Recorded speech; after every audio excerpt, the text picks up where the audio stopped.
Hello, everybody! Welcome to episode 6 of the Nerdverse Odyssey. I am your host, Nico, and today I will be accompanied by Mr. Deadpool himself, Ryan Rico Reynolds. That is my station name. Fun fact on that, I bought a bunch of dwarf miniatures last week because I wanted to start a little evil dwarf warband. And one of them had the best names. It was a dark dwarf pounder. So, because he's got this big two-hand tenderizer maul. So the guy's the guy who I bought it from is looking at it. He's like, that's a funny, that's actually pretty funny. He's a dark dwarf pounder. He's like, yeah, that's a stage name. Oh my god. But again, we are a man short this week. Good thing is, Hunter survived his anal bleaching incidents. He went down to California, and we all need to give him a round of applause. The best doctors in Hollywood are attempting to fix his asshole. So hopefully he'll be back next week. I think they were the consultants from Nip Tuck, the show. So it's great. It's great that happened. They're the only ones that can fix a bleaching incident, from what I hear. I hear they do good work. Yeah. They get in quick and get in tight, and they dip, tuck, and go. God, I remember watching that show. That show was a trip back in the day. Mm-hmm. Oh yeah, your brother's gonna show up to both our houses. Yeah, I know, right? He's gonna be in his gi. Well, I'm gonna be really interested. Well, no, he doesn't wear gi. He does Brazilian jiu-jitsu. So they just wear black spandex, allegedly. So he's gonna just show up shirtless with black spandex, smelling like lemon zest. Smelling like lemon zest. Yes, love it. Lemon zest. But yeah, so Hunter's out in California visiting our parents. So he will allegedly be back next week. We will see. Hunter, if you're listening, send me back a souvenir. He probably will, actually. But yeah, I told him for Daytona. So. Oh yeah, he did. He went to Daytona. That's gonna be a fun conversation with him, I think. But yeah, so aside from our lack of a hunter, how was your week? My week for the most part, it's been a little bit crazy. A lot of recovery from kids being sick. I don't think the last time we talked, I wasn't too sure. Oh yeah, no, he was vomiting in the living room. Vomiting. We found out that he had COVID. I didn't hear that. He had the vomiting thing. Yeah, he had the vomiting thing, so he was out for a week, and then he was still sick. Got him tested positive for COVID, so we quarantined him. For those who hasn't become a parent yet, I think it's kind of a funny, sad thing because he would go to his mom and be like, "Why is this happening to me? I was sick," and he's 9 years old, so in a way, it was kind of funny, but also kind of sad. He had that realization, all this stuff is happening, and what did he do wrong? And I'm like, buddy, he didn't do nothing wrong. It's just life on this planet. Just exactly stuff happens. You should have just said he needs to stop kissing dirty girls. Oh my god. Then from that, again, another one of my kids got sick, so that was an issue. And then unfortunately, even today, I had to take Danielle to the ER because she had some issues with her lupus and oh shit. Some of her nerves and stuff like that. Yeah, man. And you're still doing the podcast today? Yeah, hey, we adapt and overcome. Fair enough. Well, trust me, if there was something like, hey, I gotta go to the ER again, I'd be like, I'll talk to you guys later. That's fair. You just see this beautiful background. That's all you'll see. Make for a great conversation. I'm pretty sure that's when the pops become sentient. Yeah. Would be cool, but also weird. Yeah, right? I tell you, man, the incense you were burning last time, they're gonna start popping out of those tiny plastic prisons and come take you. I knew it. I knew those. Oh, like I say, maybe Middle Easterns. They set me up. They're like, oh, he used to be a soldier. I'll give him all the stuff. Was that how? I mean, truth be told, now you're just picking on my peoples, man. What's up? Wait, hold on. Oh yeah, no, Hunter and I are Lebanese. Look, you Oh, okay, yeah, because now I can call you what's that racial ambiguous Yeah, racially ambiguous. ambiguous. Yeah, I Yes, like that's it. what you guys are. Mm-hmm. The hunter doesn't look like it. But then again, who is it? There's some dude, no comedian, Dio Von. I think he said his family's from Peru or something. I'm like you do not. There's like no ounce of that, but hey, makes sense. Again, their trips to Canada. I'm built different. Oh yeah, that's true. Yeah. So what? But truth, So aside from hold on. go ahead. Aside from Family Matters, what else do you do? You know, the nerd shit, the topic of our podcast. Oh, nerd junk. Oh, I went on a tremendous voyage in movies and shows. I don't know why. I saw Dungeons and Dragons. How was it? Was it good? Okay, so Did it feel like it was a game run by Glenn, or did it feel like a game run by me? hold on. Who was Glenn? Oh, were Was you? that the Oh, first wait, game I wait. played? Or Really Eli? tall dude. I think he I don't know if he DM'd with you. I think it might have been Eli actually. I think No, Eli no, no, was the no. only one we did DM'd with. Who was? Okay, yeah, because you did the one where we Ah, had Gay Tony. Glenn was yes, yeah. I forgot about that. Yeah. That was actually at Glenn's house. Okay. Um, I will say with Dungeons and Dragons, and again, I still consider myself still somewhat of a newbie, even though I read some of the books. Um, I would have to give it 8 out of 10. I Ooh, think the okay. comedy in it um was on point. It wasn't necessarily corny. There is one scene. Um, there was one scene where I think maybe from you, since you were the DM for most of our games, where there's something that we have to do. So there's a bridge the characters come up to and they have to cross, Mm. and it's not so simple. Like one of the characters explained it.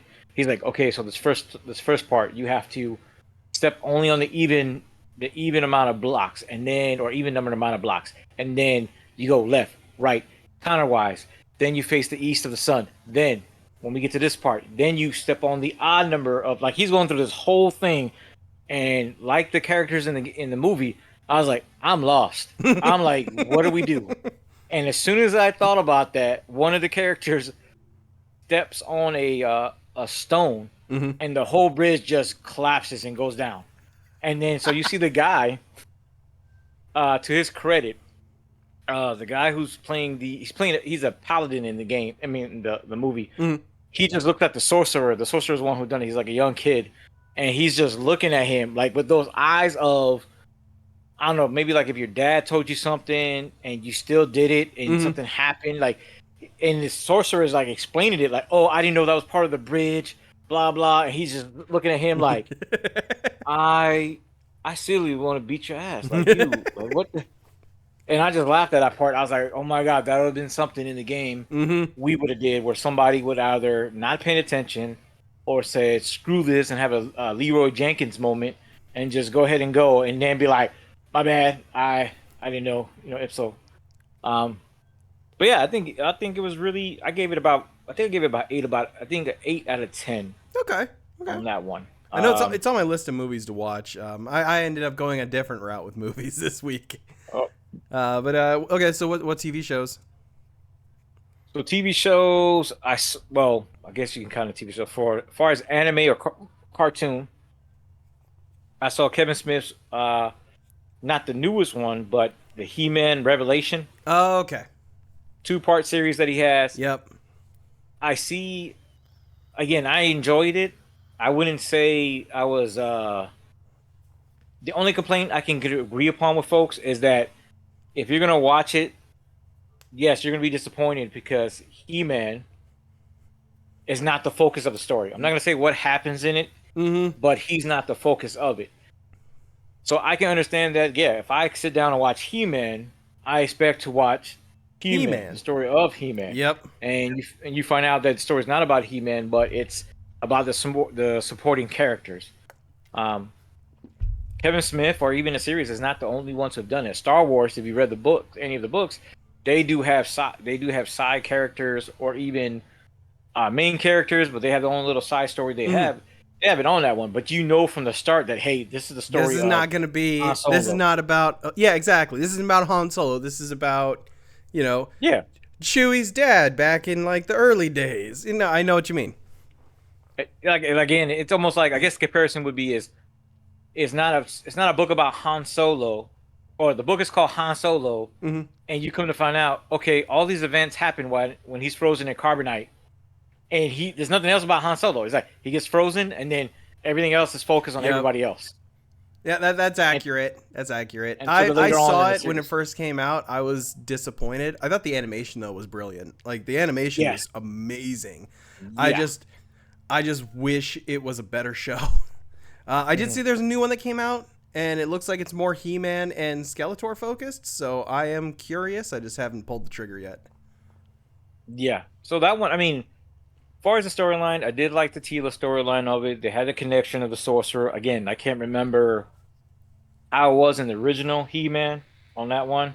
Again, that's the 80s versus Mm, now, as well as I don't know what was in the comics because I believe He-Man at one point they did have a comic series, similar to like G.I. Joe had a that comic I mean, series. they would have had to, in all fairness. So I don't know if this is something new that Kevin Smith came. I do like the Evil Lynn. Mm-hmm. She surprised me. Like the writing for her Oh yeah. and whoever was the voice actor, phenomenal. She was making me laugh because she was like, no matter if she's winning or losing, she's still talking crap. And like with her side comments, like, man, you.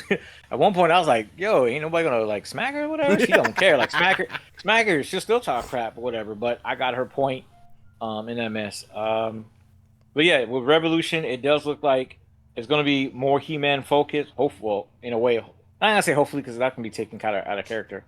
But I guess it's gonna be more of He-Man versus Skeletor because the end. I can't remember his name, but it seems like they're tiptoeing into She-Ra territory Mm-hmm. because the conversion at the end they had the symbol. I think the guy's name is Horde. I don't quote me anybody. You can correct me later on in the He's a comments. vampire But bat looking dude, right? yeah, which I believe that's She-Ra's bad Yep. guy Yeah, yeah, yeah. or her main villain or whatever. So because that was the whole thing of the thing is like I was like who the hell is the motherboard? I don't remember the motherboard being part of that, which I Mm. did love about He-Man how they had all the other characters in there. Some of them they gave him more meat far as they're not dummies, you know what I'm saying? Yeah. Like Merman the way he was, Beastman the way he was. But yeah, that seems like that's how it's going to be for the second one. All right. Besides that, Mhm. it was He-Man, Dungeons and Dragons. I watched Billy Madison. Nice. It was Um, because we talked about Bridget Nielsen, right? yeah, we did. We talked about that one. Yeah, because again, she has that cute face, but when she gets upset, you're like, oh man, Oh, yeah, I she could should turn the run. bitch on real well. Yeah, like I should run, but I don't want to run. Like, Exactly. Hey, man, I've been saying forever. RBF is it's a it's a disease that's a great one. and then from there, I watched Valor. I think it's called Valorant. Valor. Oh, I messed it up. Oh, isn't that the sci-fi one? Yeah, so that Valerian, I think it's called. yeah, Valerian. I was messing it all Was up. it good? Uh, this was my second time watching it. I Mm, liked it better the second time. okay. Only complaint, I did not like the main characters. Fair. And for those for the record, I don't know their names, but the main character, the male character was the guy who played Osborn in the Amazing Spider-Man with Andrew Yep. Garfield. The female lead actor or lead character was she played the Enchantress in the first Suicide Squad. Oh, okay. I think she played in I think some other movies, but I think her before that she was a model, whatever. Mm. Um, the director Yeah, though, she's got I like a think it was really the director. striking face, if I remember correctly. Yeah, and that was my whole thing is like the way they cast. I don't know why it felt like they were trying to cast. It was like they were trying to cast like teenagers in a way, Mm. a late teenager. It's like an Elder Games or like a Hunger Games type Yeah. of vibe, like far as their age, not as far as the movie. and that's where you're, the boy is a major, the other guy, the girl is the sergeant, and then is your chemistry of supposed to be like they work together, but they have some feelings. He's a playboy, she's a no nonsense girl, and just the way their chemistry met, it didn't feel right to me. Yeah, It's not like it's if I Bruce remember Willis and correctly, it's based off Bond Destinée, right? I'm gonna say yes because I French know it's comic. based off a graphic novel. Yeah, I just yeah, don't know who. yeah. I believe it's a French comic. Yes, because it so happens to be the guy who I believe the guy who directed the Fifth Element. Mhm. This was his latest movie, and again, it was Oh. one of those you couldn't adapt the movie or whatever. Oh Got my it. god, he almost touched me. Yeah, why is? Oh, man, this webcam sucks. Am I in focus? Yeah, Whatever. you're just like a little tiny man in my lower mirror right now. Oh, thank you. I've always wanted to be called a little tiny man. Yeah, a little tiny man in my pocket. But I think the second time around, I liked it. I understood the story of it. Mm-hmm.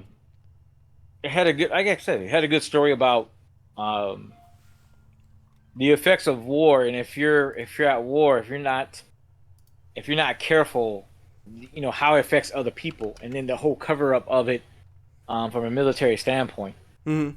And so like I said, I thought it was pretty good. And then I took a crazy turn, and I started watching The Wire. Oh, ooh, nice, nice. Due to the fact that Lance Riddick Mm-hmm. was in it. So, like I explained to Randy, because he was asking like, "Why are you watching it now?" I said, "Dude, it popped up on the stream.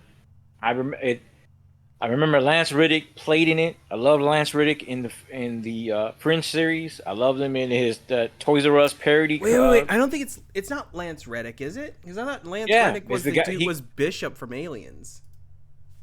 No, Bishop from Aliens. No. Oh, it is Lance Reddick. Who am I thinking of? I'm thinking of what? I don't know why I've gone full. Oh, I'm thinking of Lance Hendrickson. All right, no, I went full stupid there for a second. So yeah, like Lance Riddick is in it. A couple other guys are in it that I've seen in a bunch of other movies and TV shows. And this is for those who are listening, and I know Hunter is listening. Oh yeah. He goes a hot take. Oh no. So far, season 1. Mm-hmm. Season 1. Hold on. Get my words right. Yeah. No. Reacher season 2 Okay. should have been The Wire season 1. I'm gonna say it again. No, I get what you're saying. I'm trying to.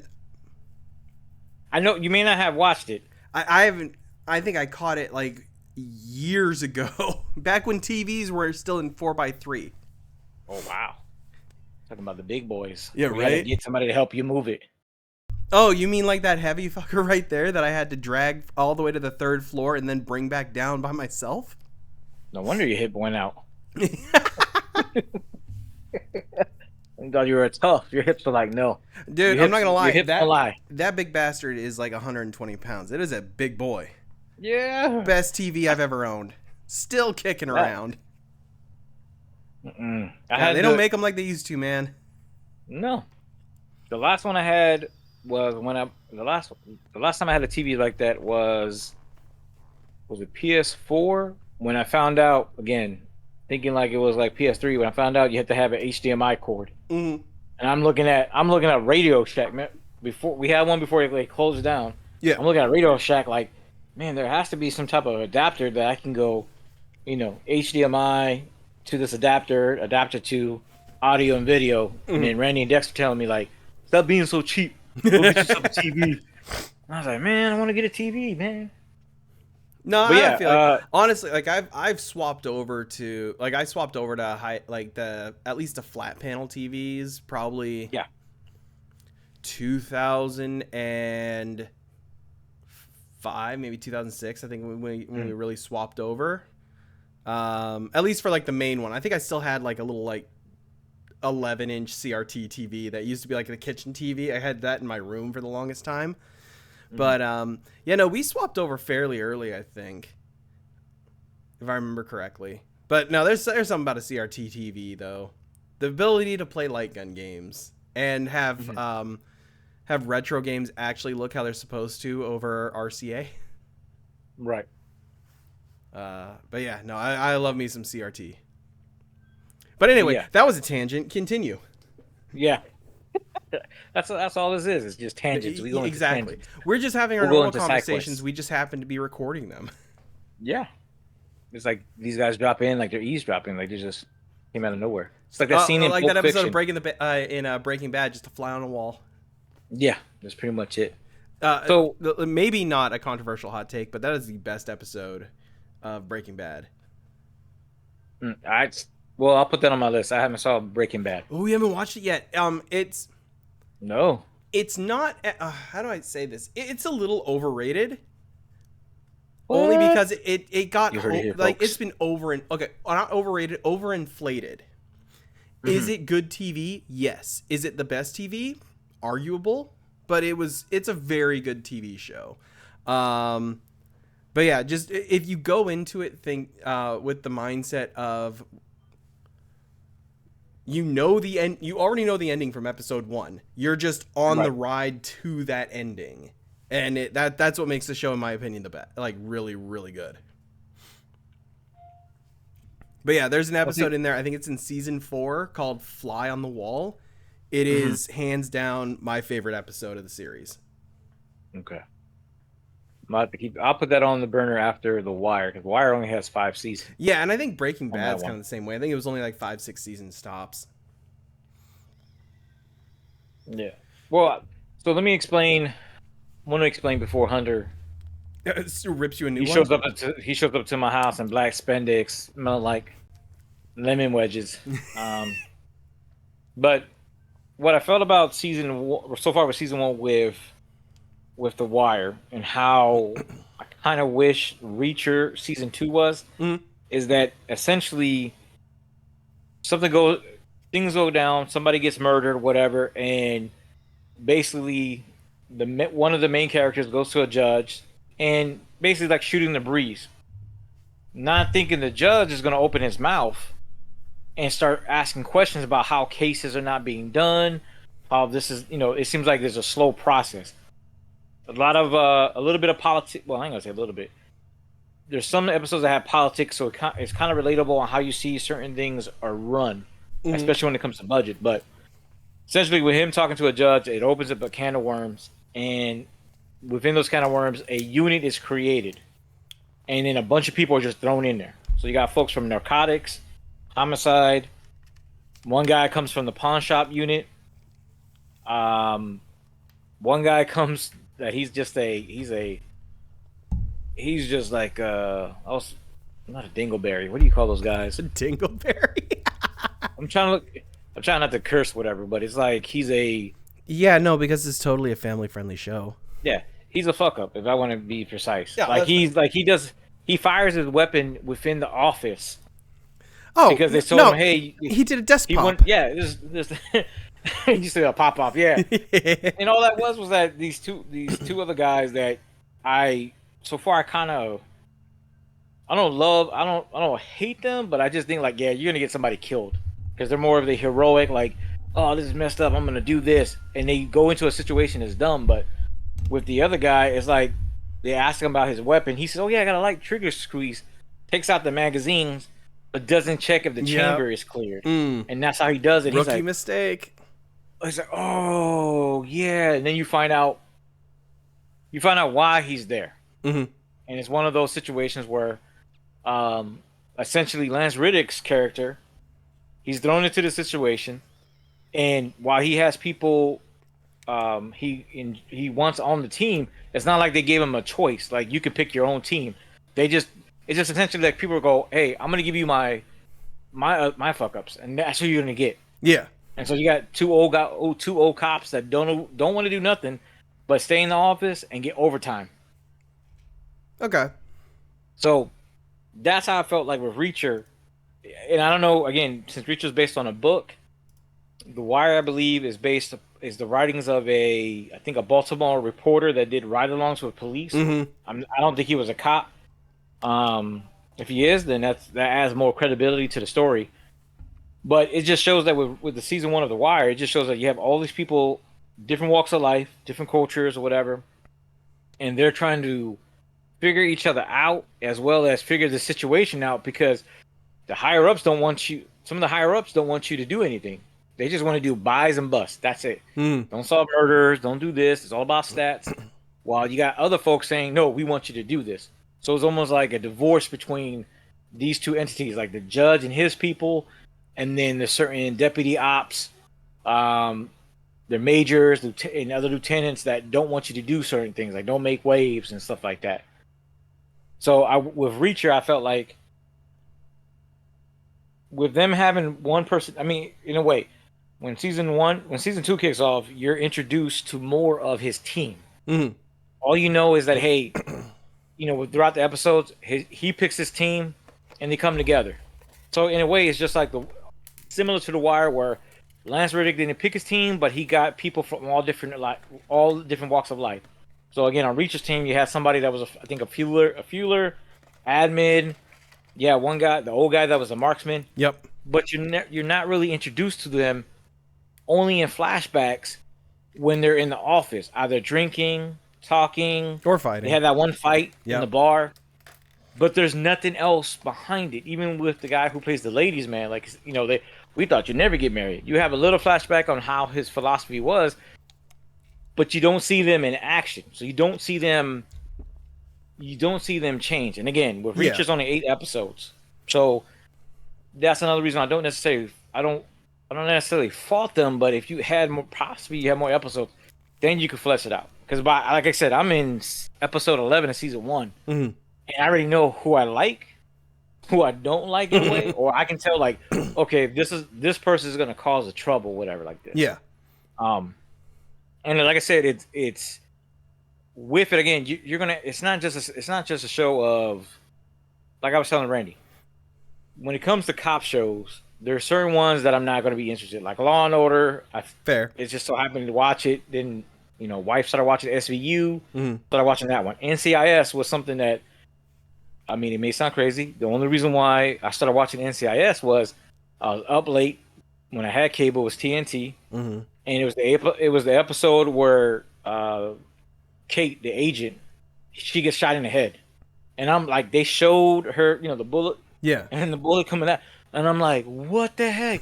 When did they start showing this stuff on TV? And then now I'm interested. Like, okay, who's Gibbs? Who's Tony? Yeah. What's this? Oh, they got this. He has a nemesis. Now it's a cat and mouse game of the nemesis. So, like NYPD Blue, never watched it. Oh, dude. Okay, you got Amazon Prime, right? Yeah. Yeah. Watch NYPD Blue. I started watching it again maybe like a couple months back. I stopped it around season 3 because I think I got interested in something else at the time. But yeah, no, NYPD Blue is really, really good.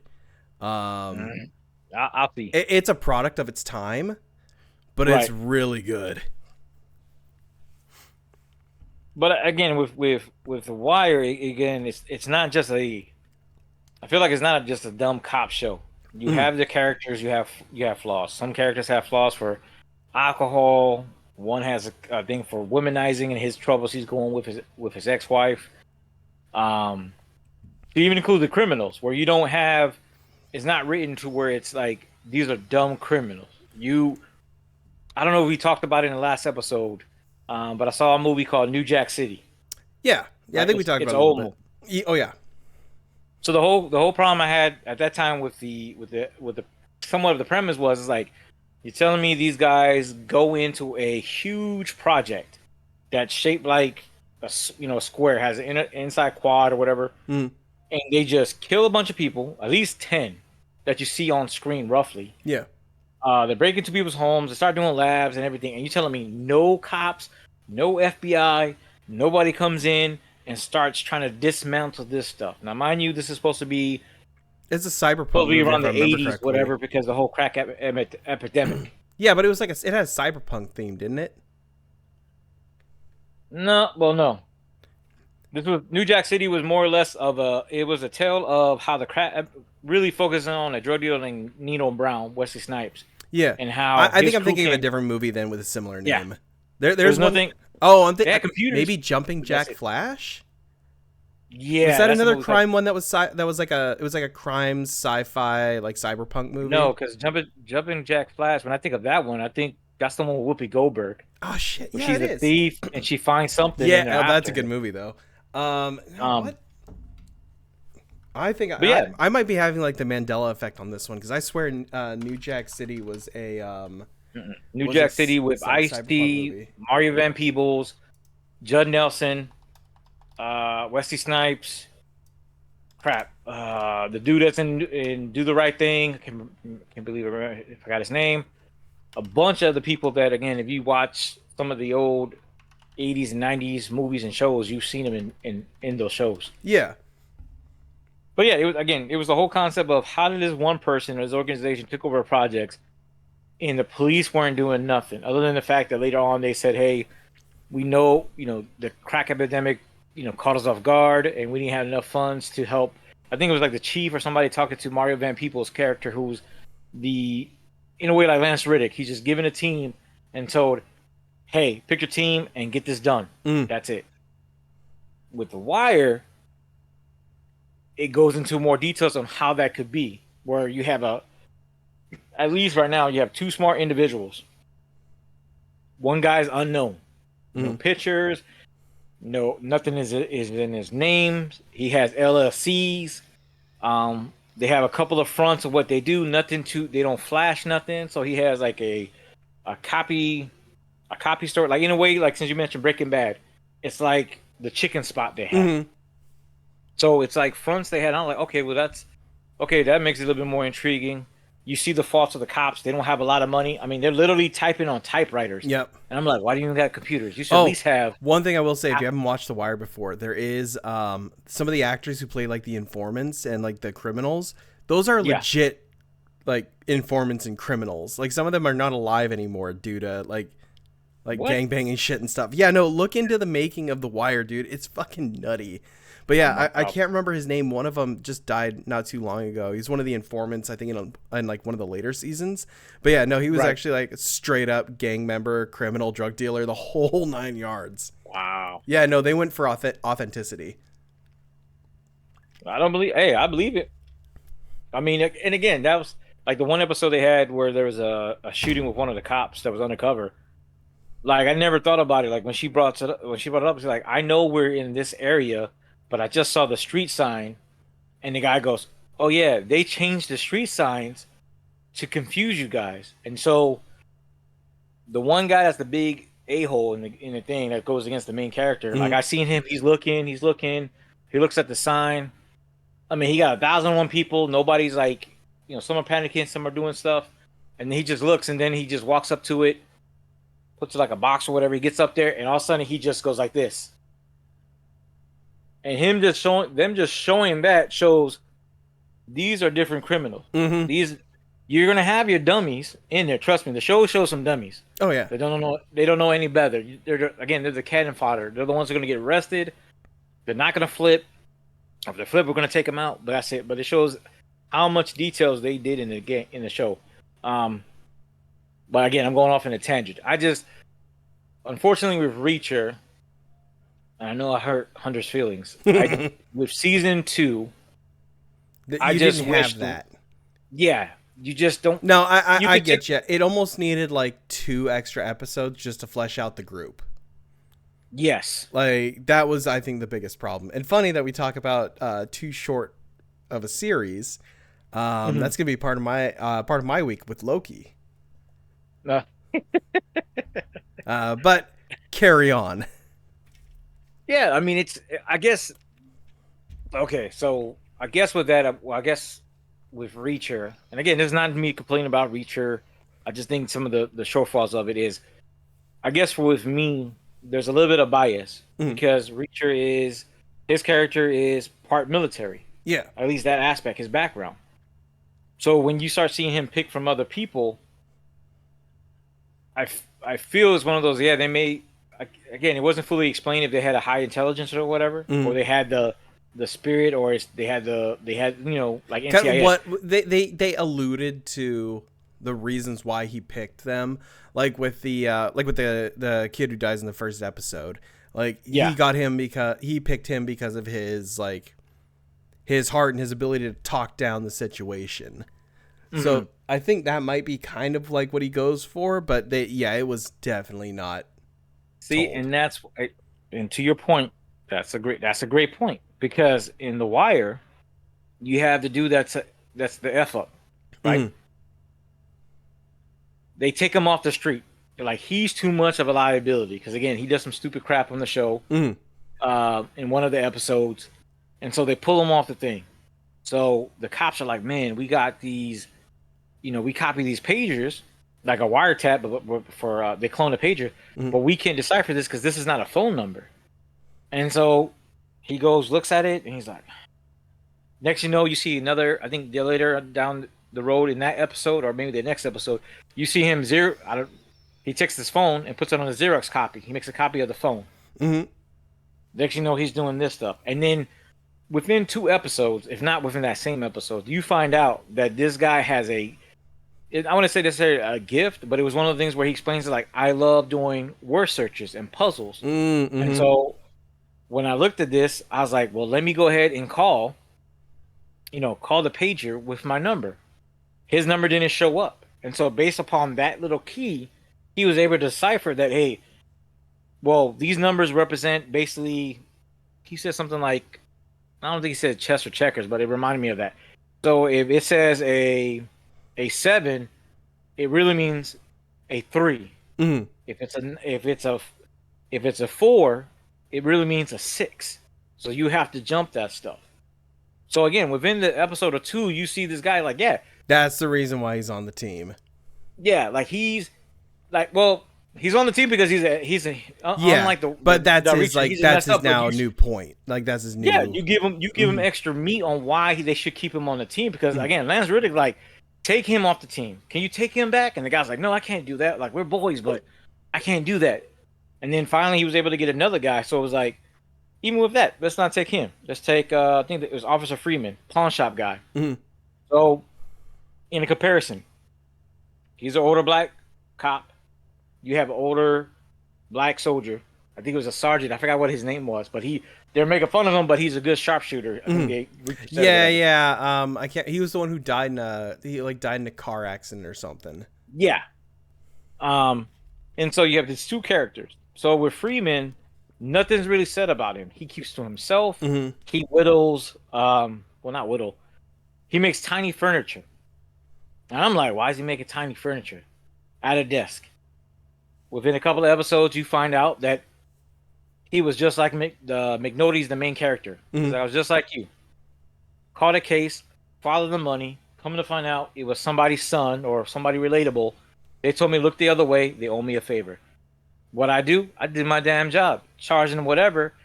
They told me where would I like to go, or wouldn't like to go. He mentioned pawn shop, and that's where they sent him for, and he stayed there for 13 years. So he has a situation, explains it what the situation was, and throughout the episodes, you see that this man is no joke. Like, he's smart. He's like, I'm a detective. I can do this stuff. Like, when they were trying to find out the main bad guy, the main drug dealer, they're like, man, we can't find this dude. There's no pictures. There's no high school stuff. All we got is a name. All they mention is Golden Gloves. He was a Golden Gloves guy.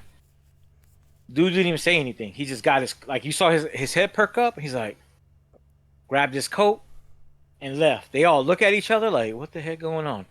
He goes into the inner city, goes up a flight of stairs, opens it up. It's a gym. Comes back. They're still debating like, this is bullcrap. Like, how come we can't find this dude? He just lays out a Golden Glove boxing thing they had.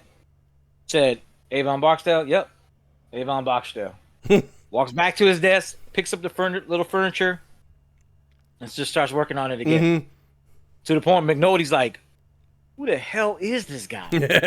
Like, how did you know that? Again, even if you take those 13 years, and don't add more time. You have a guy that's a character that's been in the game for so long, hit an obstacle, and they were like, we're going to get rid of this guy, get rid of this problem. He's not a team, he's not that quote team player. Mm-hmm. And again, within 11 episodes, you're fleshing out each of the characters. And I'm not saying a whole episode focus on them. Yeah. I'm saying as the case goes, bits of them of their character and what they're doing and stuff like that. And so again, with Reacher, with its 8 episodes, I didn't get that. Yes, you have them saying, Reacher kind of gave them this is their special talent, but nothing else. Like you said, that character dies in an accident. So unless they're gonna do it in season 3, we're not gonna know anything about him. Yeah, exactly. And again, with Reacher, and I know Hunter might say this too, he may be like, well, they're beholden to the books. Mm-hmm. It's whatever is in the books is how they're gonna play it out. Different time frames, because the books came out, I think he said it came out, what, in the 80s? Vaguely familiar? I think so. Maybe 80s or 90s. So I get that part, but I think if it was one of the things of, if they could change a couple of things, it was like, man, if you could have fleshed these characters out, it would have been nice. Yeah. I would have been nice, and I can kind of believe them in a way, because I look at them like, yeah, you got a special gift, but you're a fueler, you're admin, you're this. Mm-hmm. Not to be funny, but if you talk to my best friend from high school, he's a Marine. Even though he's retired, he's a Marine. He'll tell you straight up, your first job is you're a Marine. Your second job is whatever they tell you to do. Yep. And so with the Army, I get that. They'll tell you like, well, your first job is a soldier. I'll joke them back forth like, yeah, when we're deployed, because when you're back in garrison, that's a whole different you're story. Just a toilet cleaner. Like, in a way, like, you'll say we're a soldier first, yeah, but when I'm in the motor pool, working on equipment, whatever, the operators ain't with me. They're off doing whatever they want to do. The only time you see and do your job is when you go to the field or you get deployment. So, again, I could be overthinking it. I just think, again, the way I see season 1 of The Wire, I just wished it was something like that in Reacher. I can understand that. I get what you mean. And I'll leave you with this point. That's why I made that joke. You had 3 Hispanics. Yep. 3 Hispanic characters. All 3 died. All dead. Yep. All dead. You meet one guy, you find out he gets dropped out of a helicopter off the beach. You meet his family. He can, calm anybody down. You have 2 other guys who are like the dragon, double dragons. Dragons, yep. And they go. Again, the older gentleman, other than the fact that he's a sharpshooter, gets killed off in an accident. Mm-hmm. There's characters introduced, and then nothing else is substantiated. And the books could be different. And if they are, I welcome them to, I'll welcome myself to read them. But I feel that was the lacking part. That's fair. That and the motto of them saying, you don't mess with the special investigators. Oh my god! It got a little annoying. My problem was cringy. It's like platoon. It's like your platoon model. There are some that are great, and then there are some that are. That one was like ass. No. Well, honestly, for a show that doesn't shy away from saying foul words, I didn't understand why it was you don't mess with the special investigators when you don't fuck with the special investigators. Sounds so much better. Mm-hmm. And since you were in the Army as well, you know for a fact you have the public motto, and then you have the barracks motto. Oh yeah, yeah. And I would say depending on your unit, it can go. It can go great, or it can go worse. Mm-hmm. Meaning, like in some places you could say cadence, and some, hey, shut up, nobody say cadence. Man, I still remember one of my drill sergeants who literally lost his shit when he got stopped by, I think it was a company commander or something, right. Or it might have been a butter bar, but he came up and said, drill sergeant, you're not allowed to perform that cadence anymore. It was Yellowbird. And why was Yellowbird offensive? What is it? It's the knocking up the broad part, I think, like towards the end. There is two, because there's 2 versions of it, and our drill sergeant did the proper version, and he pissed somebody off because he was like, he was in a huff the whole time. Like, he got mad with us. I had never seen him turn like fire engine red angry Right. over it. So I was like, that was fun times, like good memories. I mean, we had restrictions. Like we knew that if we were going through, even though it's an army base, Mm-hmm. you had If you go through housing, you got to keep the you can't tone. say You can't do cadence. cadence. Yeah, we had that at Fort Sam. It was Mhm. towards the back when you're going towards the mess hall. You had to go. You had to Right. cut through one of the neighborhoods for like a little bit, and it was like as soon as we got there, like, okay, shut up, everybody. Once we hit the Yeah, barracks, that's when we can go back to screaming again. which I kind of laugh. I'm like, we're on an army base. I feel like it's the equivalent of you got a house near an Air Force You base or should Navy know. base, Yeah, and you you're should know mad what you're because the getting planes are into. going by. Yep. Like I bought Right. my house 5 years ago. Hey, this base has been around like 30 years. What are you talking about? Like you? Oh, I Bingo. thought they don't do flybys. Like, make no sense. Yeah, I right. got this property on the low, real cheap, next to Yeah, the, there's a reason for at the Dulles Airport. it. You literally, it's an international airport. What are you talking about? Hey, if you found a beautiful area like that, I have the perfect plot of land for you out in Florida. Mm-mm. It used to be a swamp. Oh my god. I feel again. I don't know if you ever saw the show How I Met Your Mother, but I watched bits and pieces of it. Never they have finished an it. episode. They have an episode dedicated to that about different spots in New York and Hmm. getting housing, or whatever. And the final place they get, it sounded like it was like the way they made the name was like SoCal or whatever. It's like a cliche. Can't even talk right now. It's just a cool name they came up with for the area. And Yeah. then when they mentioned it to the taxi driver because they smelled something bad in the air, and he's like, "No, we're down from the sewer plant, whatever." And you see the word of the neighborhood, and then it's like it just spreads apart. Which the first letters are highlighted, and it's just down by the sewer plant or whatever. Hmm. And then it goes back closed again, and that's the word of the neighborhood. Like, yeah, you got they sold you they sold you a crappy property. So Yep. yeah, so God, you know what's funny is like I see that rabbit every single day, and looking back in the camera, that is a big ass rabbit. oh yeah, oh yeah. Like, cause I look at him, he's like, oh no, he's just this tiny little thing. It's like, no, when you see him on camera, you get perspective. As long as he doesn't pop out like right there in the screen, like I'm I like, know he okay. can jump up on that table. I've never seen him do it though. Like, he is the Mm. laziest. He is a turtle in a rabbit's body. Because if all he could do was sit down, eat all day, and sleep, that's what he would do. Only makes me laugh because Juju got a mouse. Mm-hmm. We saw some rabbits, but now she got a mouse. All I hear at nighttime sometimes is just that's him running on his The wheel. wheel. Yep. And I'm Yep. like, dude, give it a rest. Like, what are you doing? Oh man. So here's the problem with rodents. Because this one thing, rabbit is not a rodent. But like the problem with rodents are, if you ever get any as a pet, never get boy rodents. And I'll Mhm. tell you why. When I was 14, I convinced my mom to buy me a daegu, which is like it's like an about the size of a hamster. Like, it's a pretty substantial rodent that Mhm. has like this weird bushy tail. So I was like, oh yeah, no, we got him like the huge double decker house, the wheel and everything, totally fine. I guess my mom came into my room one night to like put clothes away or whatever after she did the laundry, and she just looked down at the daegu, stared up at her with a mouthful of nuts because he was blowing himself. So yeah, apparently they are when they get bored, and if they're males, they just start tossing their own salad. The Something to viewers know. listening at home, I do not know what that has to do with any of our stories that we just talked about, but We were talking about prayers for Nico. we were talking about rodents. I just had to throw out one of my great old stories. Tell you what, get me drunk one of these nights. I'll talk about the time I was abducted by a little old Chinese woman. Mhm. Canada was a trip. Oh man. But yeah, any gaming aside from Diablo and Destiny?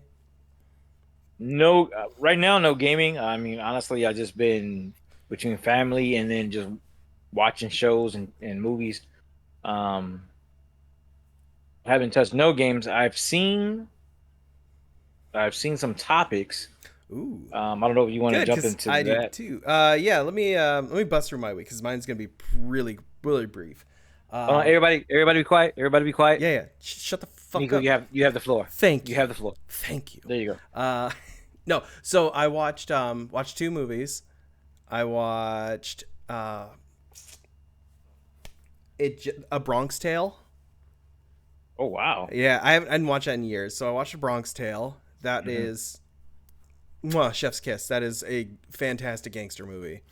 Hmm. To which I followed that up with Smokin' Aces. I don't know if you remember that movie at all. Yeah, that's with Ryan Reynolds Yes. and the late Ray Liotta. Yep. I love. Or no, no, I'm sorry. I lied. I went from A Bronx Tale to Running Scared, the 2001 version with Paul Walker. Paul Walker. Yes. Okay. I had forgotten how good that movie is. Hmm.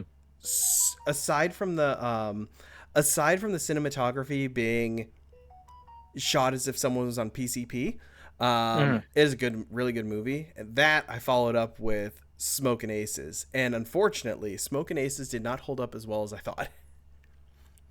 How So so?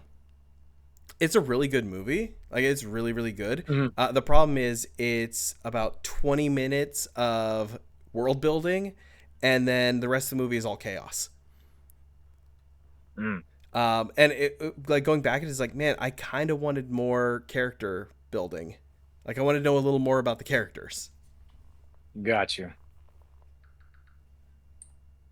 Well, I mean, it does. Well, coincidentally, if I can add to your three movies, Yeah, go ahead. I would say one, the interesting fact about Bronx Tale. Um, Hopefully I'm not misquoting him. The guy who plays the gangster, I forgot his name. Chaz Palminteri or something like that. That story is based on his Yes, life, his real life. yes. And it was Didn't I originally could not a believe it. Broadway tale that he made, and I know a little more Yeah. trivia about it too. Robert De Niro was the director. I think it was his first directorial. It was like his Hmm. directorial debut. It killed it. It was fantastic. The other thing was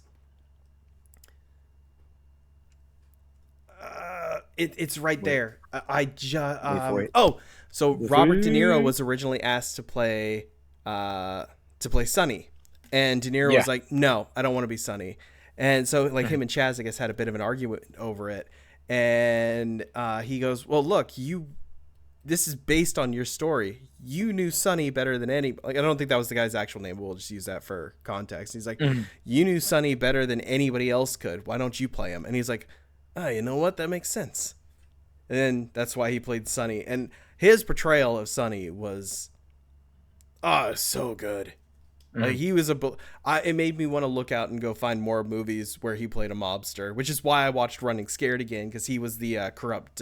He was a corrupt cop. Mhm. Which the other two things is, I think Running Scared did not do good in the box No, office, it did. It did really, really bad. which again speaks volumes of what are. Well, before I even go to that question for It you, was an since R-rated you movie mentioned. in the mid 2000s. There was nobody going to theaters for that. Hmm. That Yeah, was because the it did biggest have a lot of problem. cussing. Like I forgot who Yeah. the mobster's ball. I mean, son, like Oh yeah, out he of his said mouth. his line. Some of his lines were so good though. It was just like I was like, you're like beep beep beep beep. I can't remember all those words, but pretty much if they censored it, it'd be like beep beep beep beep. Then I'm gonna take your wife, beep beep beep beep, Yep. and then your son or whatever your kid, beep, beep. And I'm like, hey man, enough is enough. But Chill. I got your point. All you can say is like, hey, I'm gonna murder your whole family. That's cool. You Yep. put a lot of adjectives in there that didn't need to be done. It made no sense. You're disgusting. Um, but yeah, I think before Running Scared, if I could add anything to it, Mhm. I like the whole thing of you thought he was one way, and you come to find out, Oh, he oh, was. Yep. Yep. And I he was a forgot about cop this that through whole. the whole movie. I was like, isn't he like a cop or something undercover? And at the end, you're like, oh yeah, he's FBI, and he was deep undercover, because like Yeah, his because it wife didn't seems like, even know that he was a cop, pretty much. which is crazy because he put her life on the line. Yeah, and he had a Like, he had a what? His son was 10 or 12 or something like that. So yeah, like he had been undercover for years. yeah. And it's one of those things where, like, again, I give the story credit because the way they portrayed Paul Walker was, I don't know if this was the first mistake his character had, or he was just a series of, he messes up from time to time, and So it's like, you're it was done. it was a series of misfortunate events because he got the gun from Tommy and he hid it, and that's when the little Russian kid neighbor found it. Hmm. The thing was he was going to take all that and run. Like he was done. He was going to be out. He was going to give his evidence and just be done with everything. And Hmm. then when the gun went missing, that's when like everything just snowballed. Mm. So that was like his early release from undercover. Oh yeah, Like, because that was I got something he was good, and like that's it. the I'm like he was one day from retirement moment. Mm. He should have ducked. Yep. Like, I'm about to retire. Okay. Um, Smoking Aces, as you mentioned it, it was another movie I think didn't do good at the box office. I It mean, did you better than had. Running Scared, if I remember correctly, Oh and yeah, yeah, that yeah. was That mostly part I because of the agree. name power. Because like Paul Walker wasn't that big at the time. Because I want to say that might have been like right after or right before Fast and the Furious, so it wasn't like a huge name by that point. No, he had to be. It had to be after at least after Fast and Furious 2. We have Google, we can figure this out. So Fast and Furious was Fast and Furious at least was 90, 98. 2001. No, no, 98, 99. No, 2001. Fast and Furious. The first Fast and Furious? Yep, and I think Running Scared was 2001 as well. You know what? Oh, it was You're right. 2006. Okay, it was 2006. Okay, So yeah. he had become a big name at that point. Okay, never mind then. I'm just talking on my Okay. ass. Hey, we're still cool. You're still my hero. No, no biggie, you know what I'm saying? But no, I think it was mainly the name power at the time because you had some heavy hitters, especially for like the early Yeah. 2000s. You had Ryan Reynolds, Ray Liotta. Who else? There was another big. Oh, Alicia Keys. Oh my God. Alicia Keys. You had I forgot about her. Taji P. It was a Taji. Oh man, I don't remember her name. Taji Henderson. Mm. In a bunch of movies. Um, yeah, Common. Yeah, Common was another one in it He was too. in it. You had the Magic Man. He's been in a bunch of movies. Oh yeah, Oh, yeah, the one from Entourage. yeah, yeah, him in it. Mm-hmm. Yeah, Chris Pine before. Before he got big. Yep. Yeah, before he got And big. Then you had the dude who was in Terminator, like Terminator, the fourth one that came out, oh, hold on, you got me. the one with You got me Christian thinking. Bale, Salvation. It had the main character from Salvation. Patient. He was also in the what's the Clash of the Titans remake? Avatar, You- the cripple in Avatar. Who was he in? Smoking Aces? He was the Russian guy, the one that the Scarface Scottish guy kills and like wears him as a skin suit. He was? No Yep. way. Yep, that's him. Also, you had the he plays the Russian exterminator in that vampire the Strain. He was one of the Trafford I know who brothers. he's talking about. That's not the dude from Avatar. No. I'm saying that guy's also in the movie. The guy from Yeah. Avatar does play the Russian guy. His name's not Boris, but I remember it was something super Russian. Oh yeah, because then you had Ben Affleck, Yeah. Oh yeah, Affleck Andy was in it too. Garcia, Mm-hmm. Justin Bateman was in it. Yep. Christopher Michael Hawley. Yeah, Martin Henderson. He was the guy in Torque Yep. and another show. Cameron Duran, Peter Berg. Mm-hmm. Uh, Yeah, no, it was an all-star cast. Like it was the cast was really really good, and I think that might have been No. better. So on that one, the guy who played Hugo Yeah, Hugo. was Joel Egerton. He didn't play in Avatar. Really? No, he's playing in other movies, but he wasn't that guy. Again, yeah, Matthew Fox. I could have sworn that was him. Yeah, Curtis Armstrong, the guy who's Booger from the Nerds. Oh yeah. Shoot. Nestor Carbonelli, his name. He was the guy that was like had the burnt fingertips. Oh ends up yeah. killing- I've seen him in a bunch of stuff too. David Proval, who also was in Sopranos, a bunch of. Dang, some of these guys I didn't even know. Brian Bloom, I seen him in movies. He was in the 18. Oh yeah, remake. he was.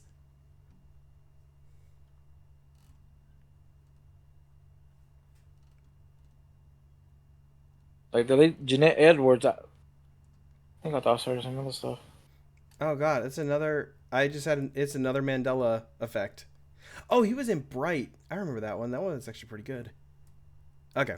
Well, now that we But I mean, got, to your point, yeah, you had a lot it of was a lot of big names. apart from A list. Mm-hmm. I don't like to do this, but if you had to A list, B list guys, you had regular season actors, new actors. You had musicians that were becoming actors, and it. Yep. You had So I Alicia mean, Keys. Sorry, I yeah. just need to throw that one back out there. Hey, stop it. Calm down, sir. Calm down. I can't. I'm getting the vapors. No. Pokemon yourselves. No, I mean with that though, again, I can agree with you on that part. Well, I will say this: I agree, and I kind of can see where they were going. I think it was more or less of we need to throw these people out, and then chaos needs to Yeah. ensue. Like And everything goes again, it's bad, not. I'm kind not of saying thing. it's a terrible movie. I'm just saying it didn't hold up like it didn't hold up Right. as it wasn't as great as I remembered it being. Hmm. But I still really liked it. The Uh, crazy thing though is I believe there's a Smoking Aces too. I there haven't is watched it. Assassin's Ball. Because I did a little bit of research on it. It came out. It's supposed to be a prequel. It looks like same shit, and it doesn't look Mhm. like it's actually going to be that good, which is why I never bothered with it. I mean, again, with Smoking Aces, there's at least two storylines, at least Yeah. in my eyes. You have well, at least three. You have the main one of, hey, we got to protect this guy because the mob wants to kill him. Mm-hmm. The other storyline is you have a bunch of killers that have all types of interests in killing this guy to get the money and do certain things, and each one is different. And then the third storyline of, oh, there's a hidden agenda that the FBI finds Yeah. out I as the will say bigger this: root of I it. forgot about the ending, and I thought that Uh-huh. was I remember the ending like is what seals the deal for me on that's still a good movie because Mhm. that ending revelation was so good. That and I don't Ryan think that Reynolds is I don't think Ryan that was the Reynolds is a original great ending actor. though. Oh, you don't remember the ending? No, So no, I remember the ending, but I believe that wasn't the original ending. really Like they have a different ending. interesting. Okay, I'm gonna have to look into that then. Yeah, I mean, to your point about Ryan Reynolds too, like there's a bunch of other movies that for his serious roles that he plays really good. Like when he played with Denzel Washington in Safe House, Yes. I thought that was an excellent one. Like again, it's the rookie or newbie agent. Now you got somebody that's has been in the game for a while. He's on the other side. Who do you trust? Who do you believe? Yep. Especially in that movie, how you had different turns, and you're questioning again. You're questioning your ethos. You're questioning your mission. Again, you're questioning: is this guy really a bad guy? Which I love in the storyline too, because Mm-hmm. again, if you can cross those lines, you Oh know. well, it's like Man on Fire with Denzel Washington, where it's like Mhm. he definitely tiptoe the line between being a good guy and a bad guy. Well, Because if I remember correctly, isn't he like a disgraced ex cop or something like that? no, I don't think he's a cop at all. I think he used to be. I think he used to be CIA or something, Ah, that makes more and he's sense. hired as security. Mm-hmm. I mean, in a way, it's almost like the Equalizer, to where it's like there is no middle ground. Like once he has a mission, once he had that mission, it's like I'm gonna do everything I can do to get that girl back, Mm. and I'm gonna lay it out to you on that part. At least with the Equalizer, that character, at least he gave you a chance. Yeah. Like, hey, No, look, we don't want Creasy to do was this. like no fucks given. He was if you got information, he's getting it and you're gone. Yeah, because I think even the guy he had in the car was it? He taped. There was one scene where he taped the guy's hand to a Yep. steering wheel. I think he was pumping it with carbon monoxide. Like he was saying all this stuff to him, and then I think at the end, did he set the car on fire or Yep. something? So either way, it was like I'm gonna get my information, and then you're done. Yeah, because that was the poster was him walking away from the car on fire. Which is crazy, and I'm not gonna spoil it. Man on Fire been on for a while. Um, I expected him to kill the husband. Right. Right. Like like you killed everybody else. You saw it to the end. I figured he'd be like, okay, I'm gonna do you. Like I don't know if Mark Anthony was playing a. I don't think he was a businessman. I don't know if he was connected or he was a politician. Maybe that's why he Yeah. didn't do it. But It's been a hot minute since I watched that movie, yeah, which is probably going to be on the next week's podcast when I say, yeah, so I watched Man on Fire. I'll watch it. I'm gonna. But yeah, no, it's just, man, they don't make them like they used to. Mm-mm. Aside from that, I did a little bit of gaming. This one will be quick. Um, I picked up a handful of games. Some of the standouts. Ferrata Hero, I believe it's called. It's a very I've heard. interesting concept of game. So you have a movement grid, and you pick a character, and your goal is you got to move forward, and you only get like one step up or down per turn. So it's three tiles that sometimes do shrink, but for the most part, it's usually three tiles that you got to move through, fight enemies while using. Every time you pick up a weapon, like a weapon icon or something, you get damage points, and then armor gives you armor points, and then you have your health points. Uh-huh.